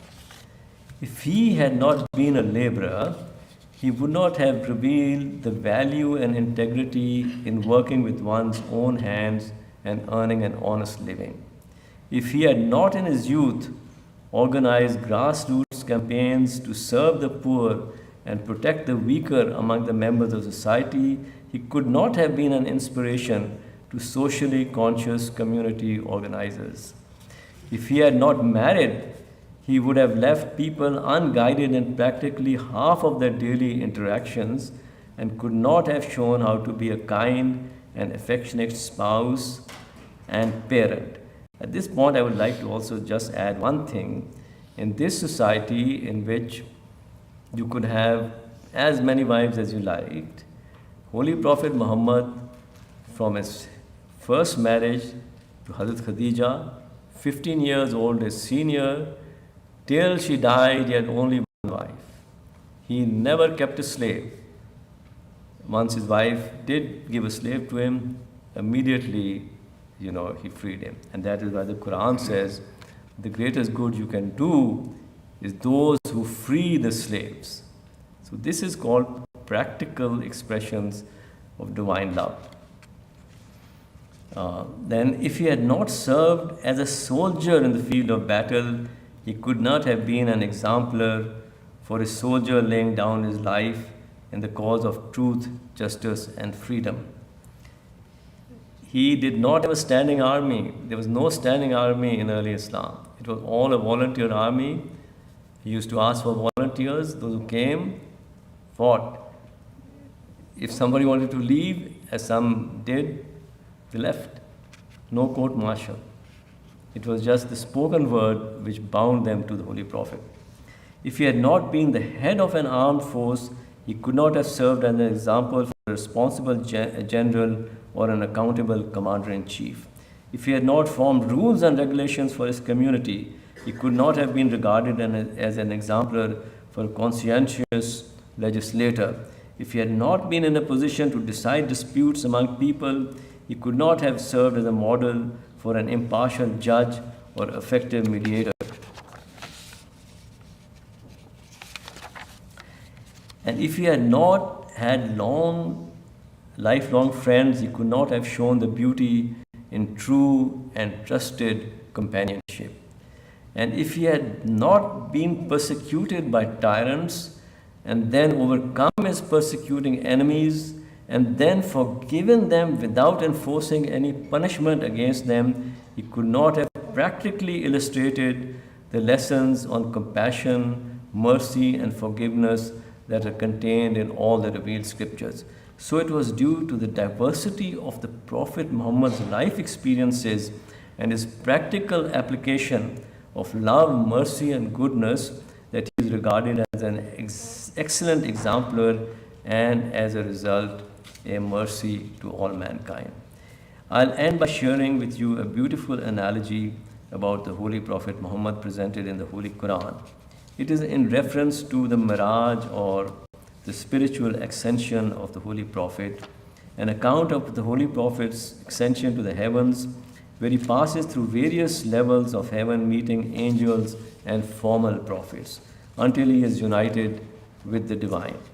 Although many Muslims take this story literally, the Holy Quran expressly refers to this episode as a vision.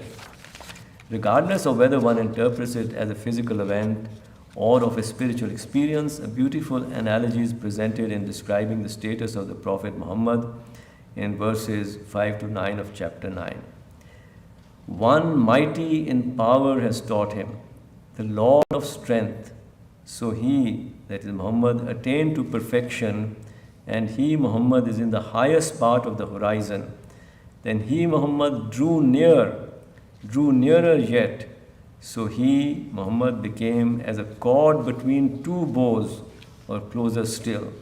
What is meant here is that the Holy Prophet spiritually ascended towards the divine and became so close to him in the spiritual sense, of course, by developing the attributes by his good deeds, that he acquired all the perfect divine attributes, all the while being firmly rooted in the earthly station, displaying these divine attributes of love and sympathy for mankind in all situations that life has to offer, and thereby occupied the central point between the divine and humanity, like a cord between two bows.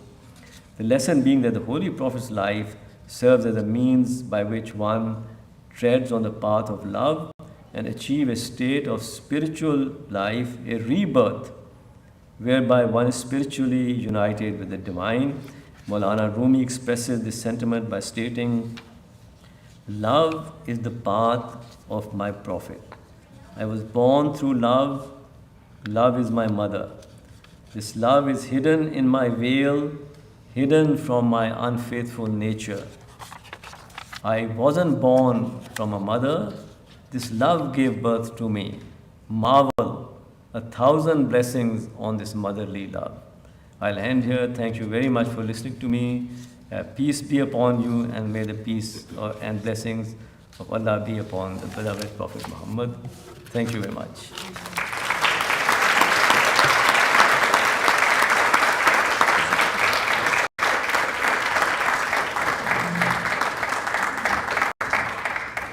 Thank you very much. And I think we're all due for a break. So we're going to break for lunch now, and we're going to recommence at 1 p.m. with a special presentation offered exclusively to us by Professor Omid Safi of Duke University about the spiritual lessons from the writings and poetry by Muslim mystics throughout the ages, like Rumi, on the topic of divine love. It is an hour-long, intimate talk that addresses many of the points we have shared with you today, but through the writings and poetry of the saintly personalities who we refer to in the spiritual tradition of Islam as awliya, or friends of God. So we hope you've enjoyed the presentation so far. Hope you have a nice lunch, and we'll see you back at 1 p.m.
Welcome back, everyone.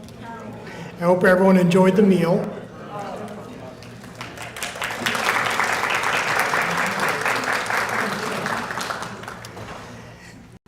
Now, to get started, I thought I'd share with you another short story.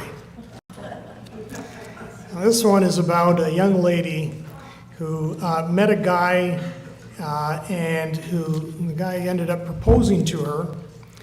And she said, well, before she can answer, she wants her parents to meet him and give their approval. So her parents invited them over for dinner one night. And after dinner, her father wanted to have a word with the young man in the den. So the father asks the young man what he does for a living, and he says, well, I'm not currently working, but I'm not too worried about it. God will provide. So the father then asks, well, do you have any idea about what career field you'd like to go into? And he says, not really. He didn't really think about it much, but God will provide. So the father then asks, well, I mean, are you interested in going back to school, maybe furthering your education, broadening your prospects? And again, he says, well, I haven't really given much thought about it, but God will provide. So the father, losing his patience at this point, then asks, more directly, well, how do you expect to take care of a family? To which the young man replied, God will provide. So later that night, after the couple had left, the mother asked the father how the conversation went. And the father said, well, there's good news and bad news. What would you all like to hear first? The mother opted for the bad news.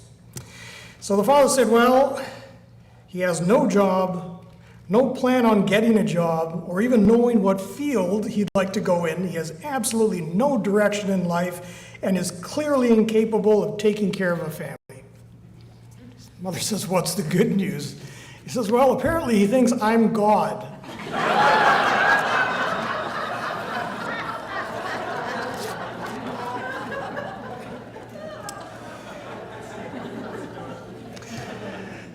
So for our next presentation this afternoon, we had initially planned for Professor Omid Safi to join us virtually.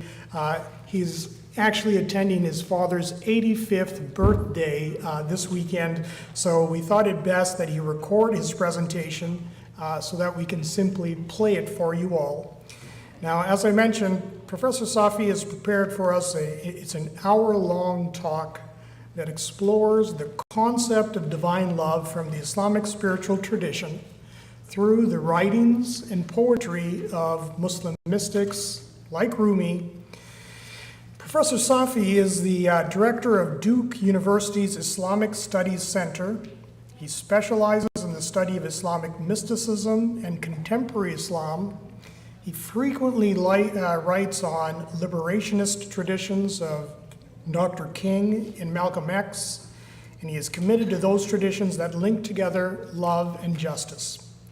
So please sit back, relax, and enjoy the intimate words of our dear friend, Professor Omid Safi.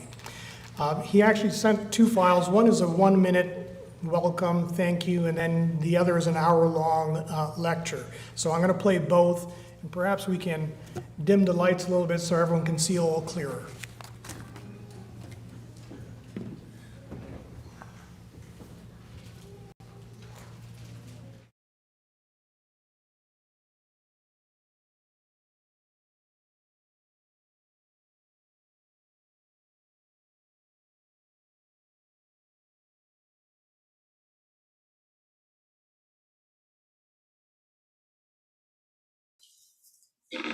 Assalamu alaikum.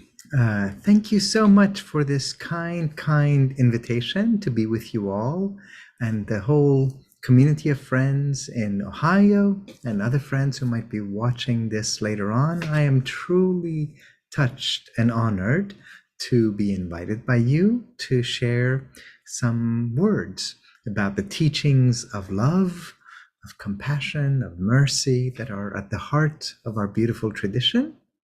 And so delighted to be with you. So thank you again for this opportunity to share a few words.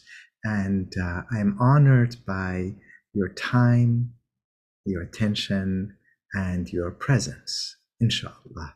May what you hear be nourishing and sustaining for your hearts, inshallah. Ameen. Volume okay for everybody? Is that good?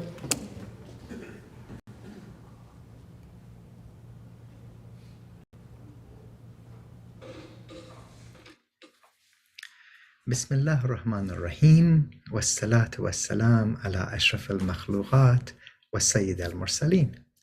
What an incredible joy and an honor to get to share some thoughts and reflections, some beautiful teachings from this path of love, which is at the very heart of the Islamic tradition. Let's begin with one of the most well-known stories from the life of the Habib, the chosen one, God's own beloved.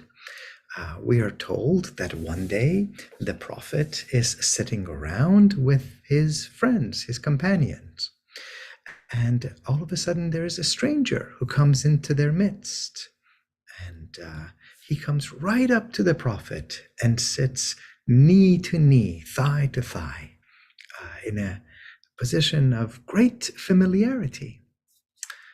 And the companions are a bit puzzled. Who is this stranger? And how come he is sitting in such a familiar position with the Prophet? And he says, I have some questions for you. The Prophet says, yes. He says, what is Islam? And the companions are baffled. Who is this person? Where has he come from? And then he is quizzing the messenger of Allah, the Prophet of Islam, on what is Islam. Nevertheless, the Prophet proceeds to answer, and he states that, well, Islam is to have faith in oneness, in the unity of Allah, to uphold the prayers, to fast in the holy month of Ramadan, to take care of the poor through paying of the zakat, and as one is able to undertake the pilgrimage to Mecca. And the stranger says, you have answered correctly. The companions are astonished. Who is this person? He's coming and he's asking the Prophet, what is Islam? And then he says, you've answered correctly, as if he's the one who is in a position of knowing. Then comes the second question. What is Iman? What is faith? And the Prophet says, well, faith is to have faith in God and the angels and the prophets and the scriptures and the day of judgment to come. You have answered correctly again, says the stranger. And then comes the third and the final question. And what is ihsan? Ihsan. This is that concept which sometimes gets translated as spiritual excellence. It's a rather dull translation. Some people say, what is virtue? But really, the root of the matter is from husn, which is goodness and beauty. It is where names like Hassan and Hussein and Husna and Muhsin come from. So ihsan is really to make beauty real.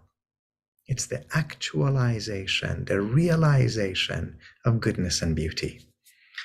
Ihsan is the name that is given to that entire dimension of spirituality and aesthetics in Islam, the spiritual life, the mystical life. This is the ihsani dimension.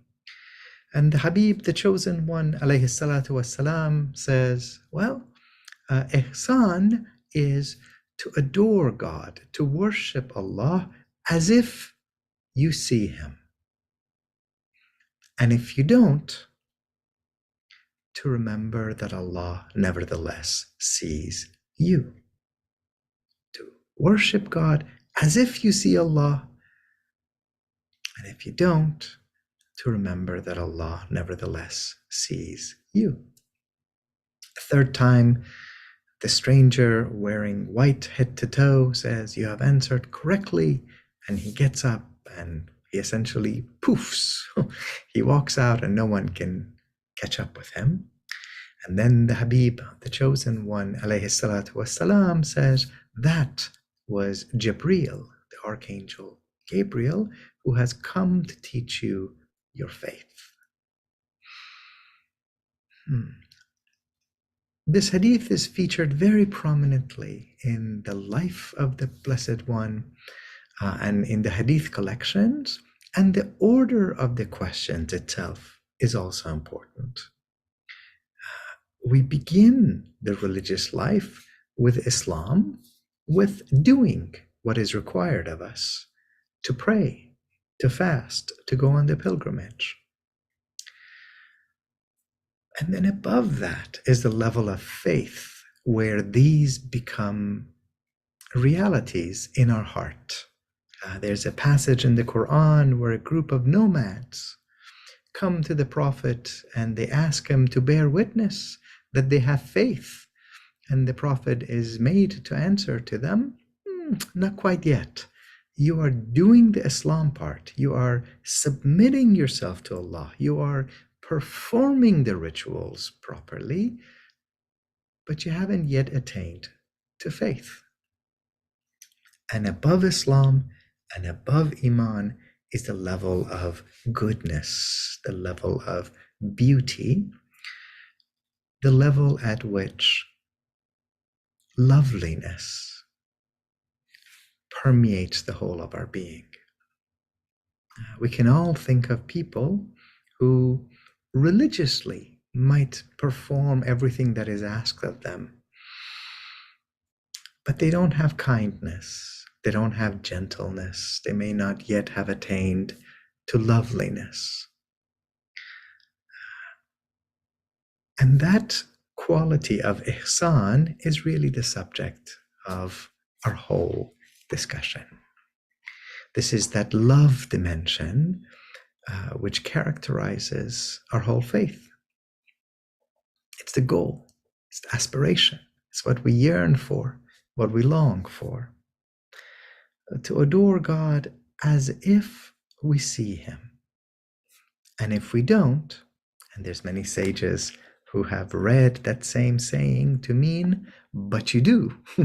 You think you don't, but you do. To remember that God nevertheless sees us. Imam Ali, may God bless him and ennoble his countenance, was asked at one point, do you see Allah? And his answer was, I would never worship a God whom I could not see. And people said, how can you see Allah? And he said, not with the eyes of the head, but rather with the eyes of the heart. This is one of the goals, to have an activation, an illumination of our inner faculties. You have eyes other than the eyes of the head, ears other than the ears of the head. We're looking for spiritual faculties with which we are intended to be related to Allah.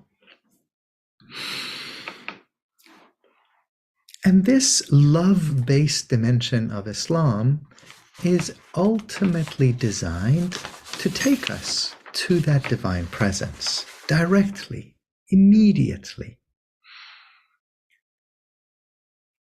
The wonderful classical Sufi Fariduddin Attar tells a beautiful story of a famous Sufi, Zulnoon Misri.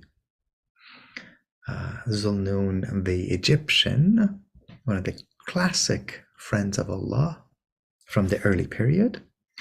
And he has a visionary experience in which the whole of humanity is gathered up. This is a recreation of that primordial covenant with Allah. And a series of questions is posed to this awesome gathering. Not really a quiz per se, but a series of gifts, of offerings from God. Who wishes to be spared all pain, to never again suffer, and to be spared the torment of hellfire? What is the catch? There is no catch. It's a free gift.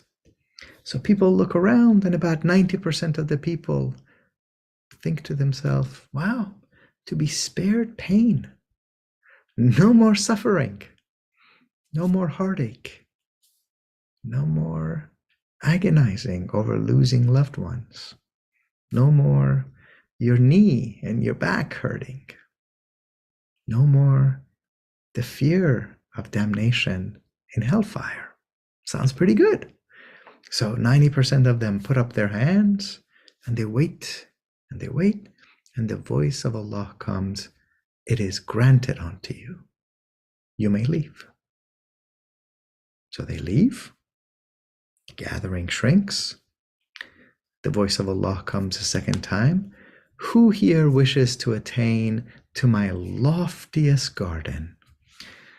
A paradise so sublime and so luminous that no eye has ever seen it and no words have ever described it.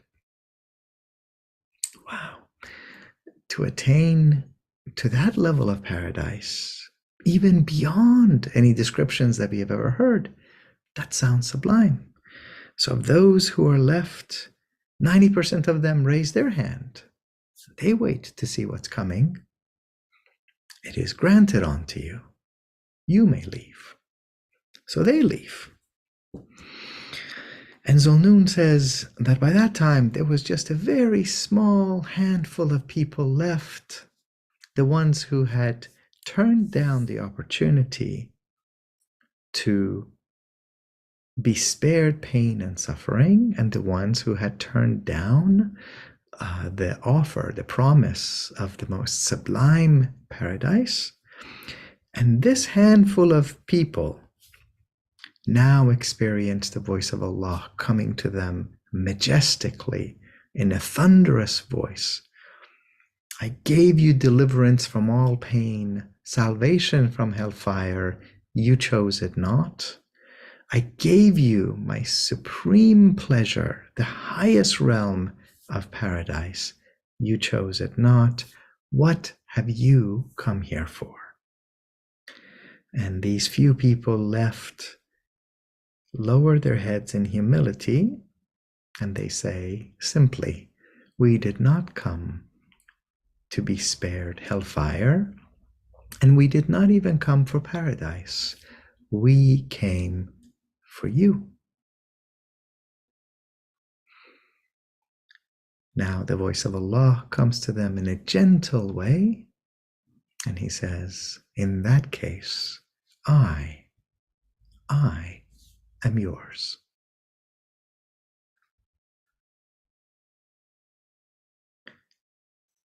These are the friends with whom we are concerned. The ones who love the gardener more than they love the garden.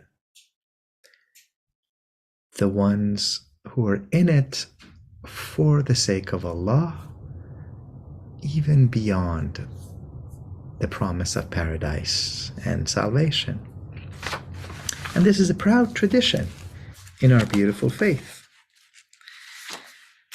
These are the ones whose sight is not distracted by the extraordinary fruits of their spiritual experience.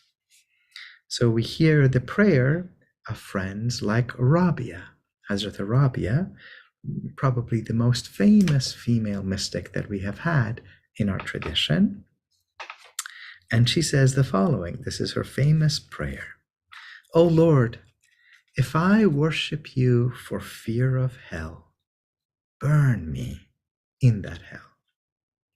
If I worship you hoping for paradise, make it forbidden for me. But if I worship you only for your own sake, do not withhold from me your everlasting beauty. Do not withhold from me your everlasting beauty. Right? The primary way in which Rabia experiences Allah is through beauty.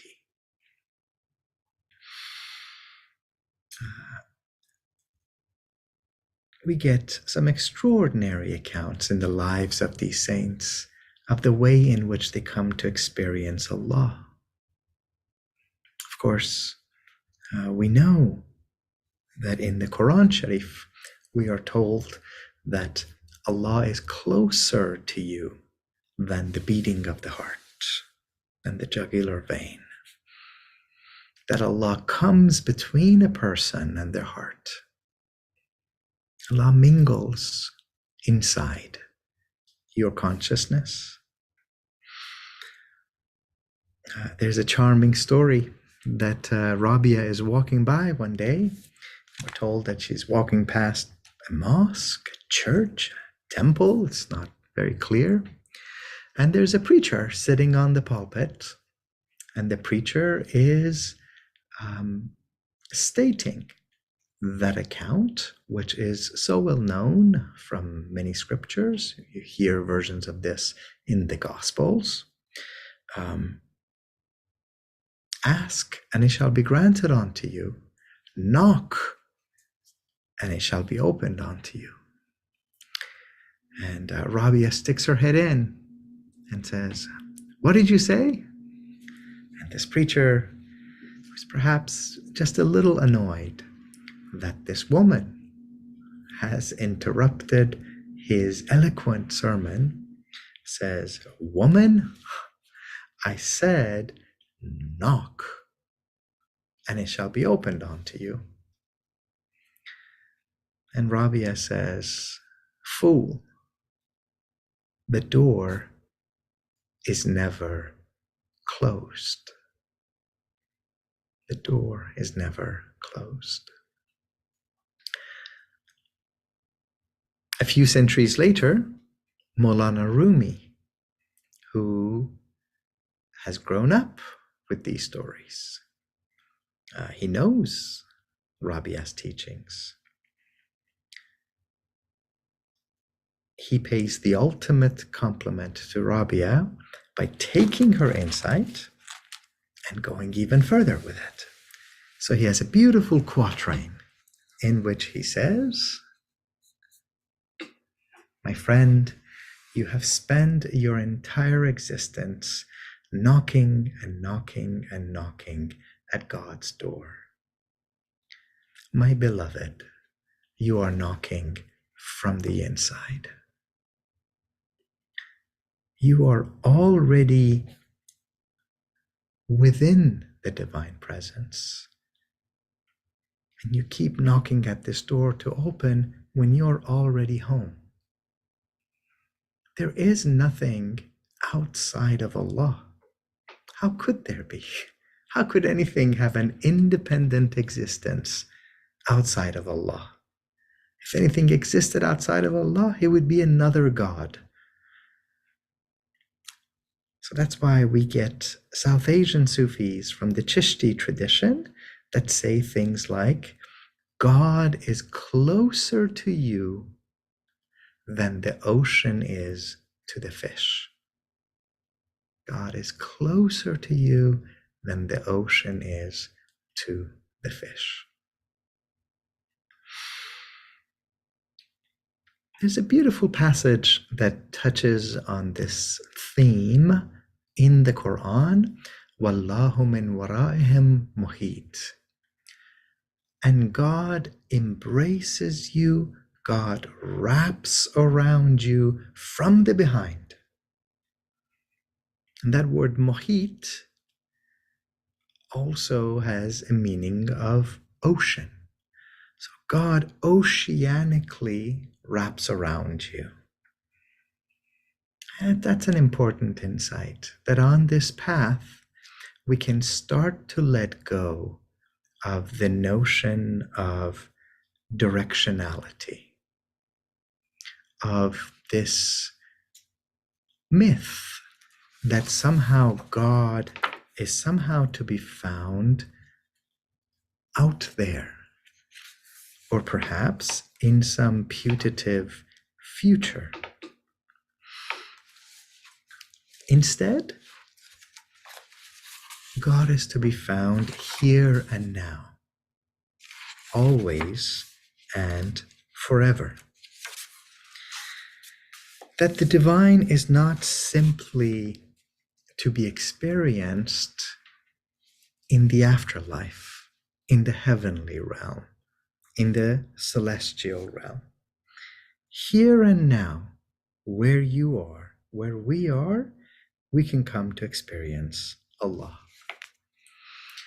That's one reason why the Sufis, the mystics, the lovers of Allah, who very rarely use the term Sufi.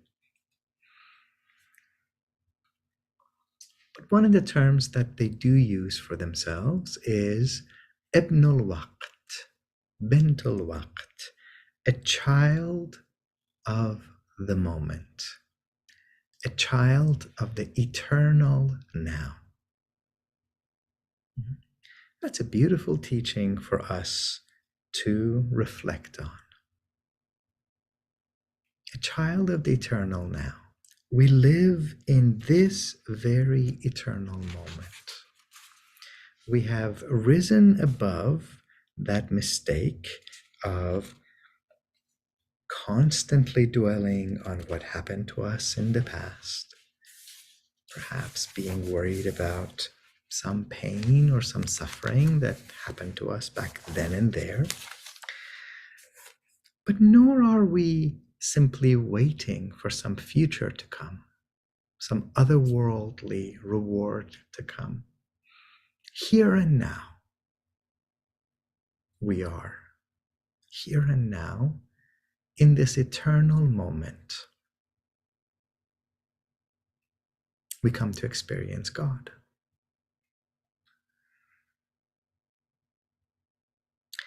And the reason that we have that capacity is because we have been created in the image of Allah. We have been created with the capacity to know Allah.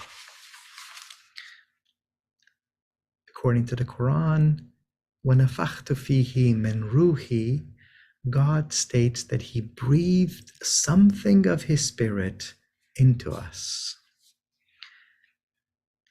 And you can only know Allah by something that is of Allah and from Allah.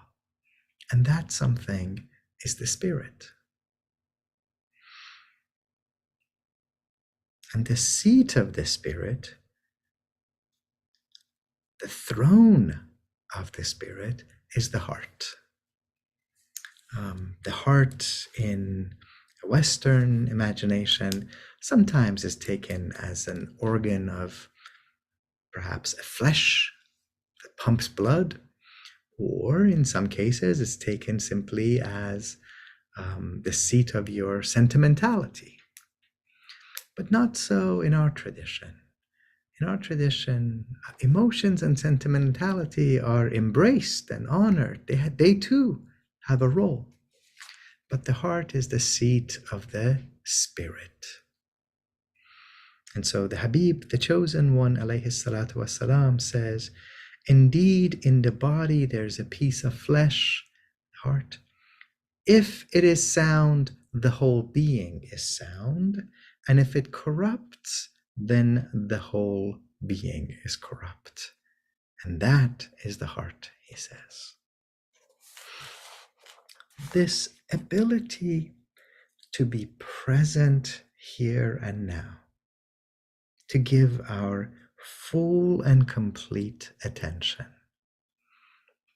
Think about the fact that in our culture we use a lot of words for multitasking, the ability to listen to a talk while tending to other things. We hardly have a word or a concept for single tasking, undivided, whole attention. And we know this, of course, from the example of the chosen one, alayhi salatu wassalam, the Prophet Muhammad, whom we know when he would speak with someone, whenever he would speak with someone, he didn't make them feel like they were the most important person in the world. They actually describe it as being made to feel like they were the only person in the world. We know that when he would be speaking with someone, he wouldn't just turn his head. He would actually turn his whole body so that his shoulders were square with their shoulders, his face square with their face, his eyes square with their eyes. And for as long as he spoke with them, he maintained that eye contact. He was entirely present in every task. One of the great Sufis, Hujviri, Data Ganjbakhsh in Lahore, he describes this ability to be wholeheartedly present as the defining feature of the lovers of God. And he gives this meaning to it. Have your heart be where your feet are. Have your heart be where your feet are.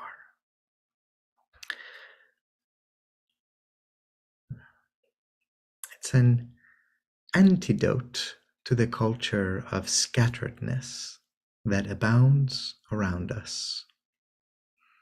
People are competing for your attention. They want to monetize it.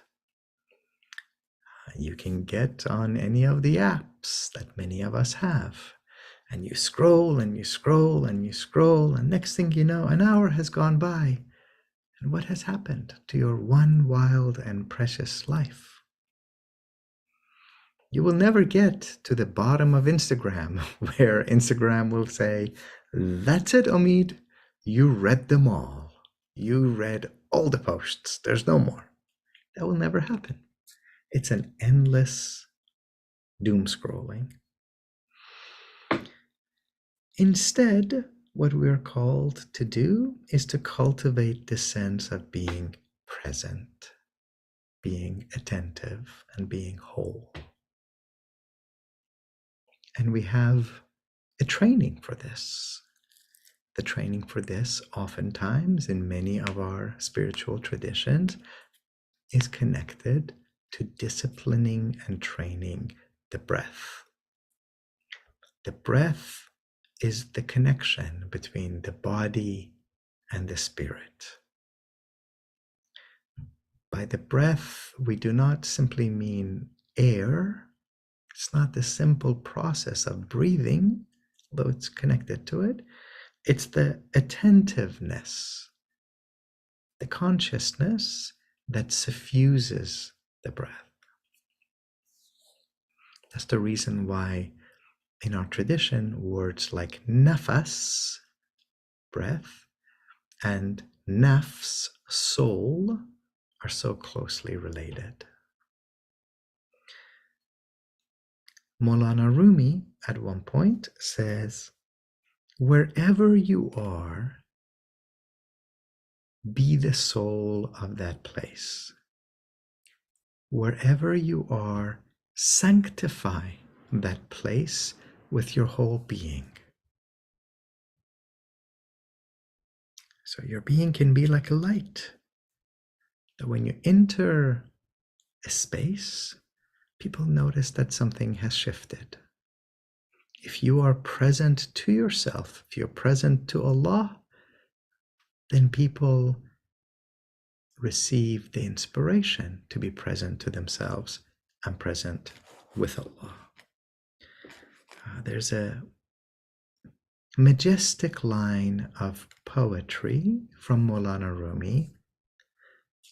The late Anne-Marie Schimmel says this might be the single most autobiographical line that Rumi ever wrote. And in it he says, I prayed so often that my whole being became a prayer. Everyone who sees me starts to pray. I prayed so often that my whole being became a prayer. Whenever someone sees me, they start to pray. Not that they start to pray to me, but that prayer is so real in him that other people want that too. They start mirroring that. They start reflecting that. That's the sign of someone who is wholeheartedly present. It's the reason why in our tradition, particularly in the eastern part of the Muslim world, we never mention the name of the prophets or the great saintly ones without adding this word Hazrat. Hazrat Ibrahim, Hazrat Nuh, Hazrat Musa, Hazrat Isa, Hazrat Muhammad alayhi salatu wassalam. And that word Hazrat is both the sense of a person in whom you detect hudur, the presence of Allah, and someone who is present, wholly, completely present to their own being.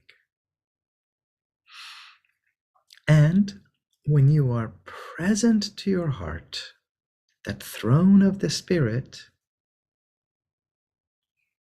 then the heart turns within and opens up towards all. As all of our sages have said, you are the grandness of the universe contained within. You are the alam as-saghir. You are the microcosmos. You contain within you multitudes. And every teaching, every guidance, every light, every beauty, every virtue out there is also to be found within you. If we can find a way of having risen above dogma, risen above having a limited understanding of God, and indeed, we cannot even begin to pray until we say, Allahu Akbar. God is great. God is greater. God is the greatest. God is greater. Whatever idea, conception that I've had about God, I begin by acknowledging that God is greater than that. God is greater than my understanding of God. God is greater than the words that I use about God. God is greater than the thoughts I have had about God. If we limit God to the God of one people, the God of one species, a male God, an Arab God, a Jewish God, the God of humans, that's a small God. We deserve a more expansive God, the God of the Rabbul Alameen, the God of the infinite universes. So here's where you get to have teachings like that of Ibn Arabi. You can start to see in this poem how and why it is that there's an openness, there is a universality in this tradition. He talks about coming to this heart, this qalb, And the word qalb in Arabic has that sense of something that is dynamic, something that is perpetually shifting and in motion. It's never static. So the only way that you can really have a full embrace of the divine is if your capacity to be receptive towards God is itself always growing, always expanding. So this is what Ibn Arabi says. What wonder is this, a garden among the flames? My heart takes on every form.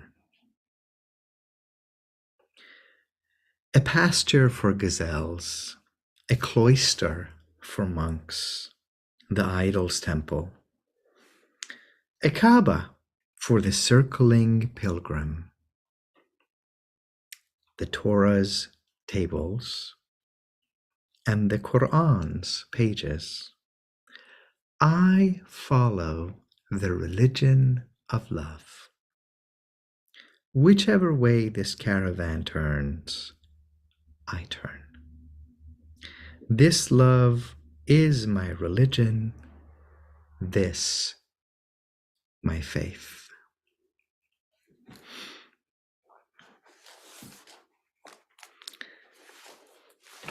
And of course,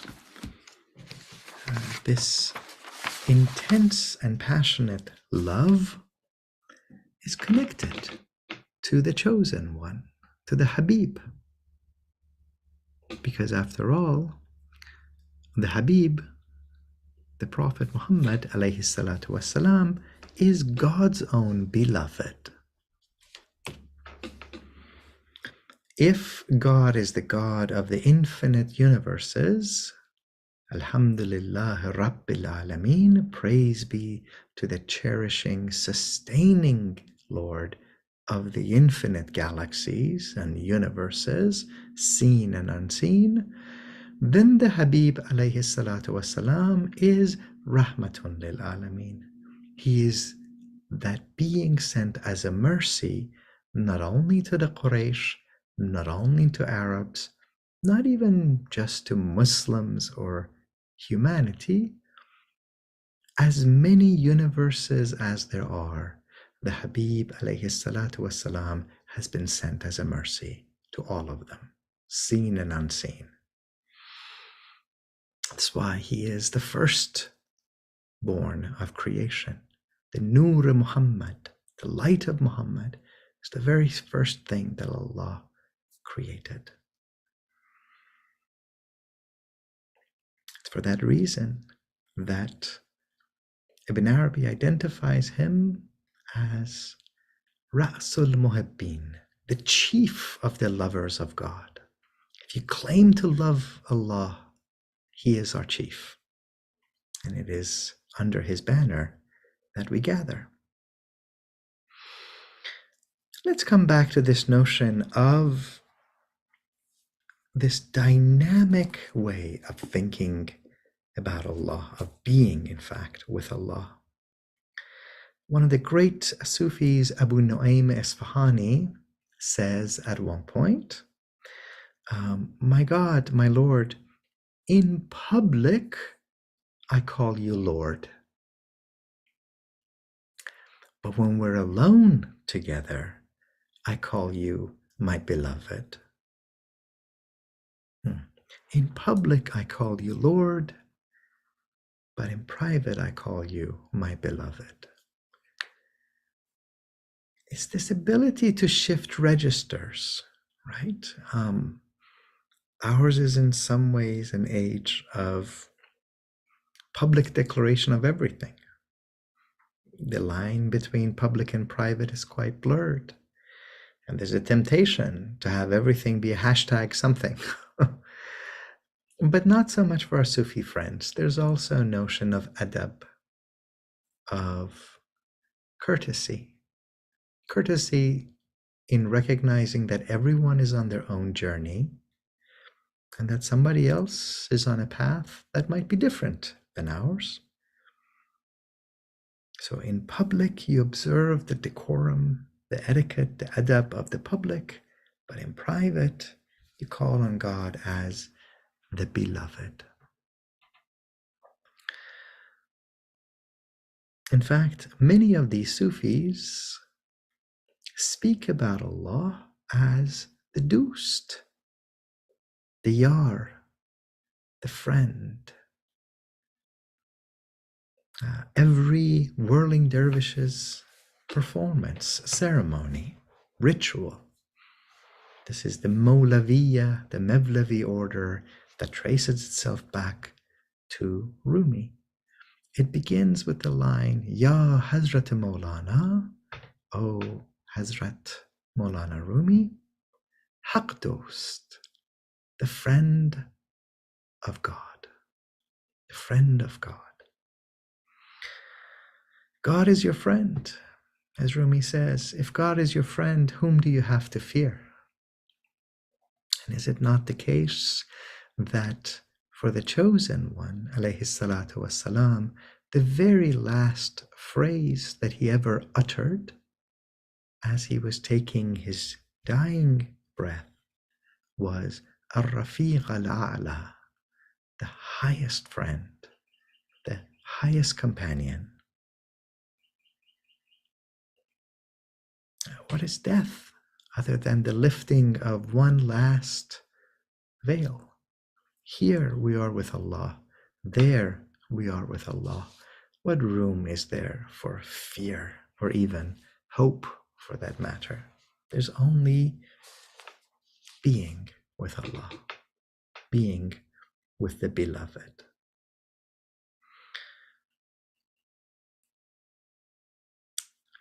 Another significant early Sufi, Shibli, says, the mystics are like children in the lap of God. The mystics are like children in the lap of God.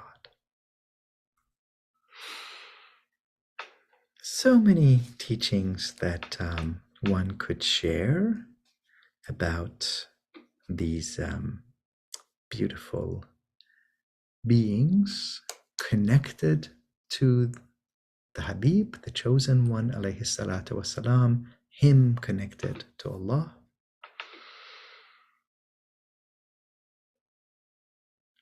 One of the important ways in which this relationship with Allah transforms our being is that the path leads to a kind of intimacy with God, where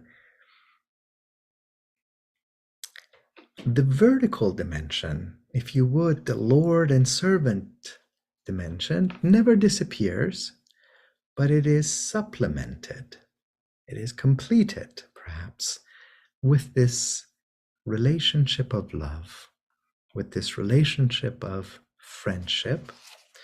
And so here's the saying from one of the beautiful early Sufis, an illiterate shepherd named Kharaqani. And this is how he experiences God. He says, God Almighty said to me, O my devotee, when you set out on the path, I am your path. When you come home, I am your host. When you speak, I listen. When you think, I know your thoughts. When you flee to me, I take hold of you. When you are in awe of me, I comfort you.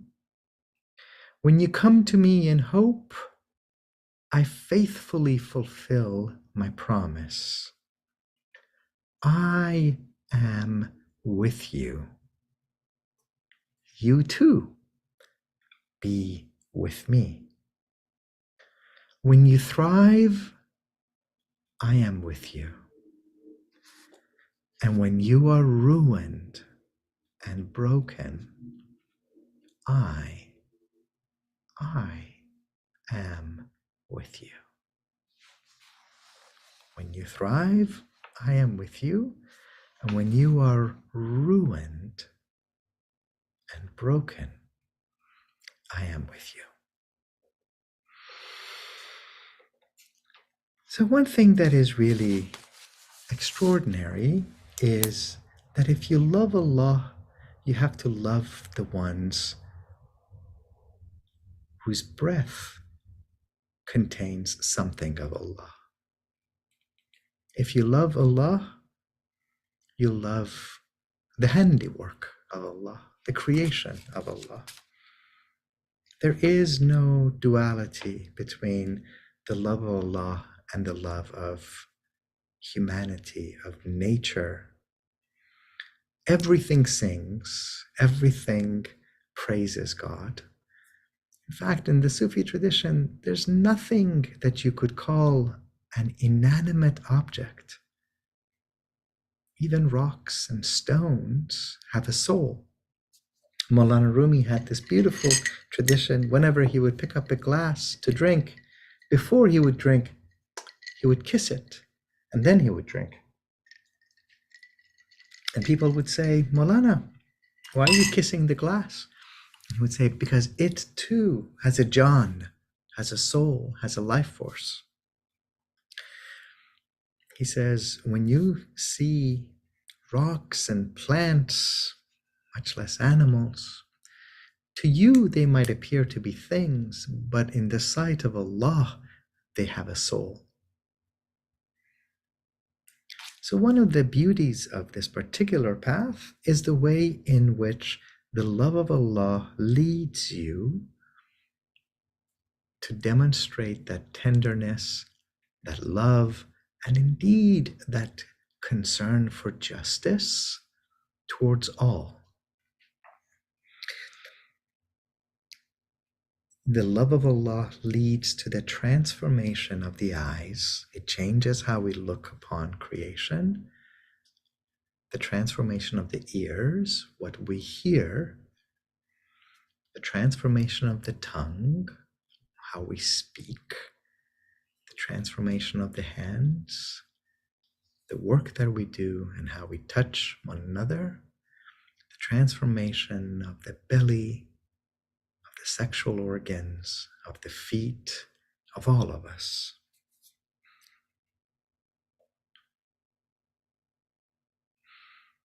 There's a wonderful story that Maulana Rumi and other sages like Sadi share.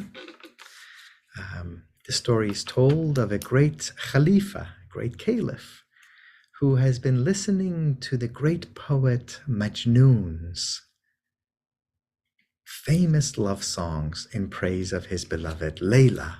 And Layla, as you might know, is the dark beloved, that beloved who is dark like the night, Layla and Layla, dark eyes, dark eyebrows, dark hair, perhaps even a dark skin.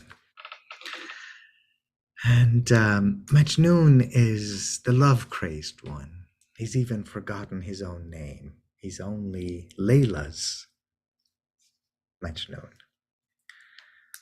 And the Khalifa reads of these poems. He hears about them. And he's like, I've got to meet this girl. Any girl who would inspire such exquisite love songs has to be a girl of unsurpassing beauty.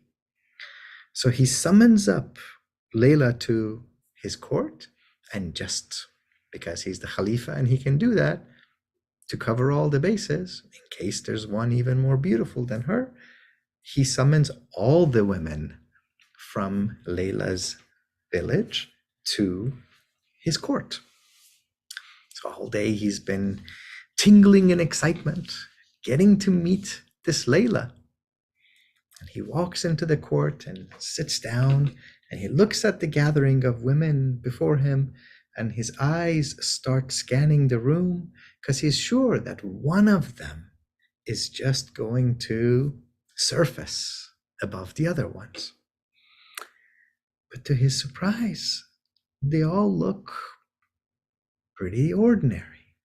No one of them seems to be more stunning than the next. So he turns to his vizier, to his advisor. Did you bring Layla? Yes, Your Majesty, we brought Layla. She is here? Yes, she is here. And so finally, he's so puzzled that he turns to the crowd of women and he goes, is one of you all Layla? And you better watch out, because in this tradition, the women speak back. So Layla steps forth from the crowd. She looks pretty simple, very plain, not distinguishable from any of the other ones. And the Khalifa is puzzled and he goes, You? You are Layla? He's looking up at the poems that he's been reading. You are the Layla that inspired that poem? All those poems? And Layla says, I am Layla. But you are not Majnun. You are not Majnun. And the poets go on to add, in order to see the beauty of Layla, you have to look through the eyes of Majnun. We need to have eyes that are transformed. We have to learn to see the beauty in each other and the beauty in ourselves, the beauty in nature, the beauty in all. We are the handiwork of a beautiful God. What did Rabia says? Do not withhold from me your everlasting beauty. Jamal Baqi. In the ancient and eternal covenant, when Allah had gathered up the whole of humanity, and God has us testifying, bearing witness, Alastu barabbikum, am I not your cherishing, sustaining Lord? Bal shahidna, yes, we bear witness. And that bearing witness is related to the word shahid, the beautiful one, the beautiful witness, that to see God's beauty is to testify to God. God is the source of all beauty. Inna Allah jameel wa yuhibbul jamal. God is lovely and God loves loveliness. God is beautiful and God loves beauty. So we need beautiful eyes to see beauty in one another. Not just physical beauty, the beauty of the heart, inside, outside. And that love, according to so many of our sages like Maulana Rumi, is like water. Water always flows down to the low ground. So Rumi says, real love, true love, flows down towards those who find themselves humbled, broken. And there's a hadith of the chosen one, alayhi salatu wassalam, that you find in the teachings of sages like Ibn Arabi, where God asks humanity in the day to come, I was hungry and you didn't feed me. And people say, Ya Allah, you are the Lord of the infinite universes. How could you be hungry? If you had gone to the hungry, you would have found me with them. I was thirsty and you didn't give me drink. Ya Allah, how could you be thirsty? If you had gone to the thirsty, you would have found me with them. If you had gone to the homeless, to the occupied, to the downtrodden, those out on the margins, those hurting and broken, you would have found me with them. So God's love permeates all, but is particularly attentive to the broken ones. to the ones hurting. And in this path, we are invited to bring our pain, to bring our hurt, and offer it to Allah. That's the one thing that perhaps you could say is missing from God's gathering. Brokenness, pain, hurt. So bring it to Allah. Offer the one thing that we might have to offer. And Allah receives, as the Sufis say, Allah will buy your nothingness and offer you everything. All. Let me end this reflection, this reminder that, as Maulana Rumi says, we all have our wounds, and the wound is where the light enters you. The wound is where the light enters you. With one of my favorite stories, this one is also from that dear and beloved illiterate shepherd, Kharaqani. He tells the story, a charming story of two brothers. Both brothers from the same mother, raised in the same house, but their temperaments are quite different. One of them, in the story, he's called the praying brother. He spends morning, noon, and night not only doing the required prayers, but all of the extra prayers. The other brother does perhaps the minimum required prayers, but instead he comes to devote his life to taking care of their elderly and weak mother. In the daytime, Mama, can I take care of you? Mama, can I run an errand for you? Mama, can I walk you to the bathroom? And at nighttime, he keeps a vigil by her bedside. Mama, can I get you a drink? Mama, can I wipe your forehead?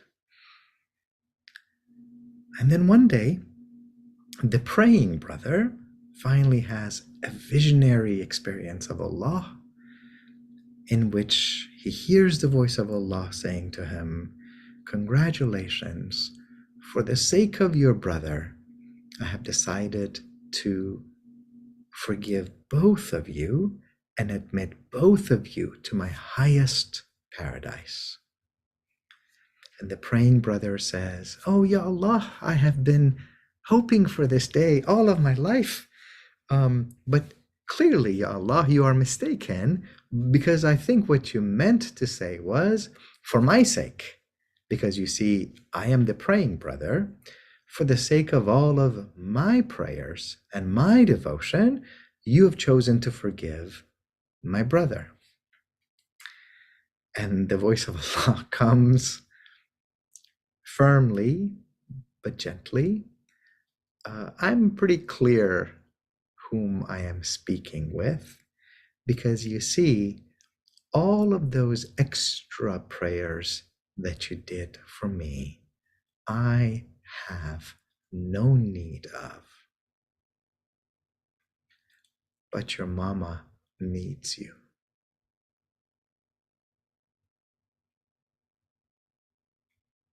And that's the end of the story. Your mama needs you. Do your prayers. Do the minimum prayers that are required. And then if there's a choice between extra and extra and extra prayers, or taking care of your mother, taking care of the weak, the elderly, the broken, the hurting, go to that. Be like the water that flows down, because that's pure mercy, pure compassion, pure love. God doesn't need your extra prayers, but the hurting and the wounded in our community do. So I'm going to pause here, and before I let you go, I'm going to share just a few resources. Oftentimes after these talks, friends come to me and say, oh, I benefited so much. Where can I learn more? I haven't heard so much about this tradition of love and mercy in our tradition. So here's a few suggestions. Almost all the teachings and the anecdotes that I shared with you, they're translated in my book, Radical Love, Teachings from the Islamic Mystical Tradition. You can order it from your favorite bookstore or online. I've translated them freshly from Arabic and Persian original sources.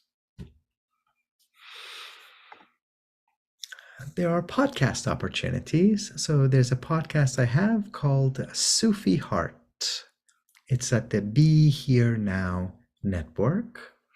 And we've got maybe 26 or 7 episodes up and more being loaded up at the Sufi Heart podcast. Almost all of them are devoted to the Sufi tradition. We also have online courses. So if you go to our website, www.illuminatedcourses.com, we have a number of pre-recorded video-based courses. Heart of the Quran is perhaps our most popular one. It's a 14-hour course that you can move through at your own time and pace, getting a sense of the ways in which the teachings of the Habib alayhi salatu wassalam, of the family of the Prophet, of the companions, and of extraordinary Sufis and friends of God like Rumi and Ibn Arabi, has opened up this inner world of the Quran. We have a separate course, The Heart of Rumi's Poetry, a 7-hour course that takes you step by step by step through Rumi's masterpiece, the Masnavi. You don't need to know any Arabic or Persian. For them, all the offerings are in English. And then we have monthly gatherings online called Chai, Love, and Prayers. These are held on a Saturday, usually at 2 p.m. Eastern Time. And if you go again to our website, you can see when the next ones are coming up, as well as being able to access the previous ones. And every month, we have a short spiritual talk, an opportunity to meet like-minded and like-hearted friends from around the world, and to engage in a mystical practice or reflection to carry you for the next month. And for those who are interested and able, for the last 20 some odd years, we have offered retreat programs around the world. Our first program, and still our largest program, is in Turkey. We go every year, usually in May or June, in Istanbul and also other regions, including Konya, where Maulana Rumi, of course, resides. These are open to friends of every country, nationality, and background. They're almost always Muslim majority, but not exclusive, and female majority. I think that's important, and it adds a different dimension and flavor to our gatherings. For the last 6 years, we've had programs in Morocco, based in Marrakesh and Fez, and sometimes the desert. And starting in 2022, we have added an Umrah program in Mecca and Medina for those who don't want to just perform the necessary rites and rituals of going on pilgrimage, but also want to go to the heart of those rituals. So we have always wanted to walk around the Kaaba and have a sense of the Kaaba as the external symbol of the heart. This could be a program for you. Here's a photo of some of our participants gathered around the Kaaba, many of these luminous women from many different nationalities and backgrounds. And then, of course, we go to Medina, that gentle, beautiful garden where the whole city bears the trait and the quality of the chosen one. And we're able to have, mashallah, an exquisite private residence, which we use for our teachings and opportunities for dhikr, fellowship, and friendship. And it's a place where that ihsan dimension, to go back to where we started from, that element of beauty is very much present in our gathering. So inshallah, something in these offerings can be an asset for you, can keep you company, can be a light on your path, and as Maulana Rumi says, be a beacon for you to return back to the root of your being. Thank you so much for the gift of your company. Thank you for your attentiveness and time and presence. May God bless you, illuminate you, and make your lives whole.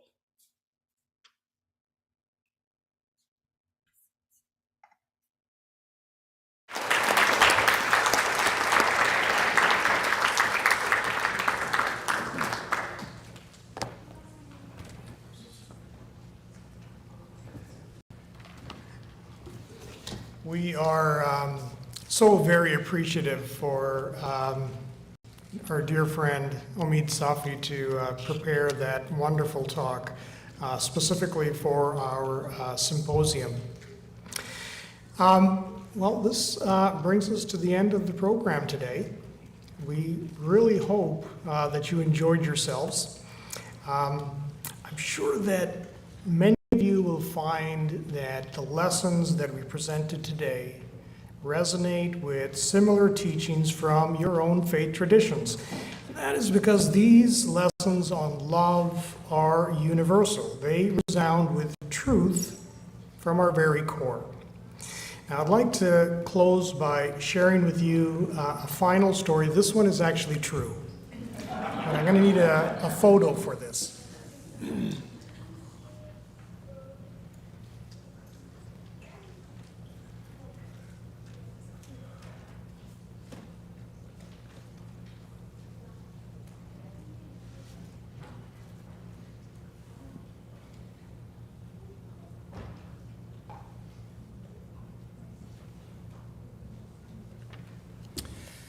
So this photo was taken in Damascus in 1899. The small person, his name is Samir. He is a paraplegic and obviously cannot walk. Samir is a Christian.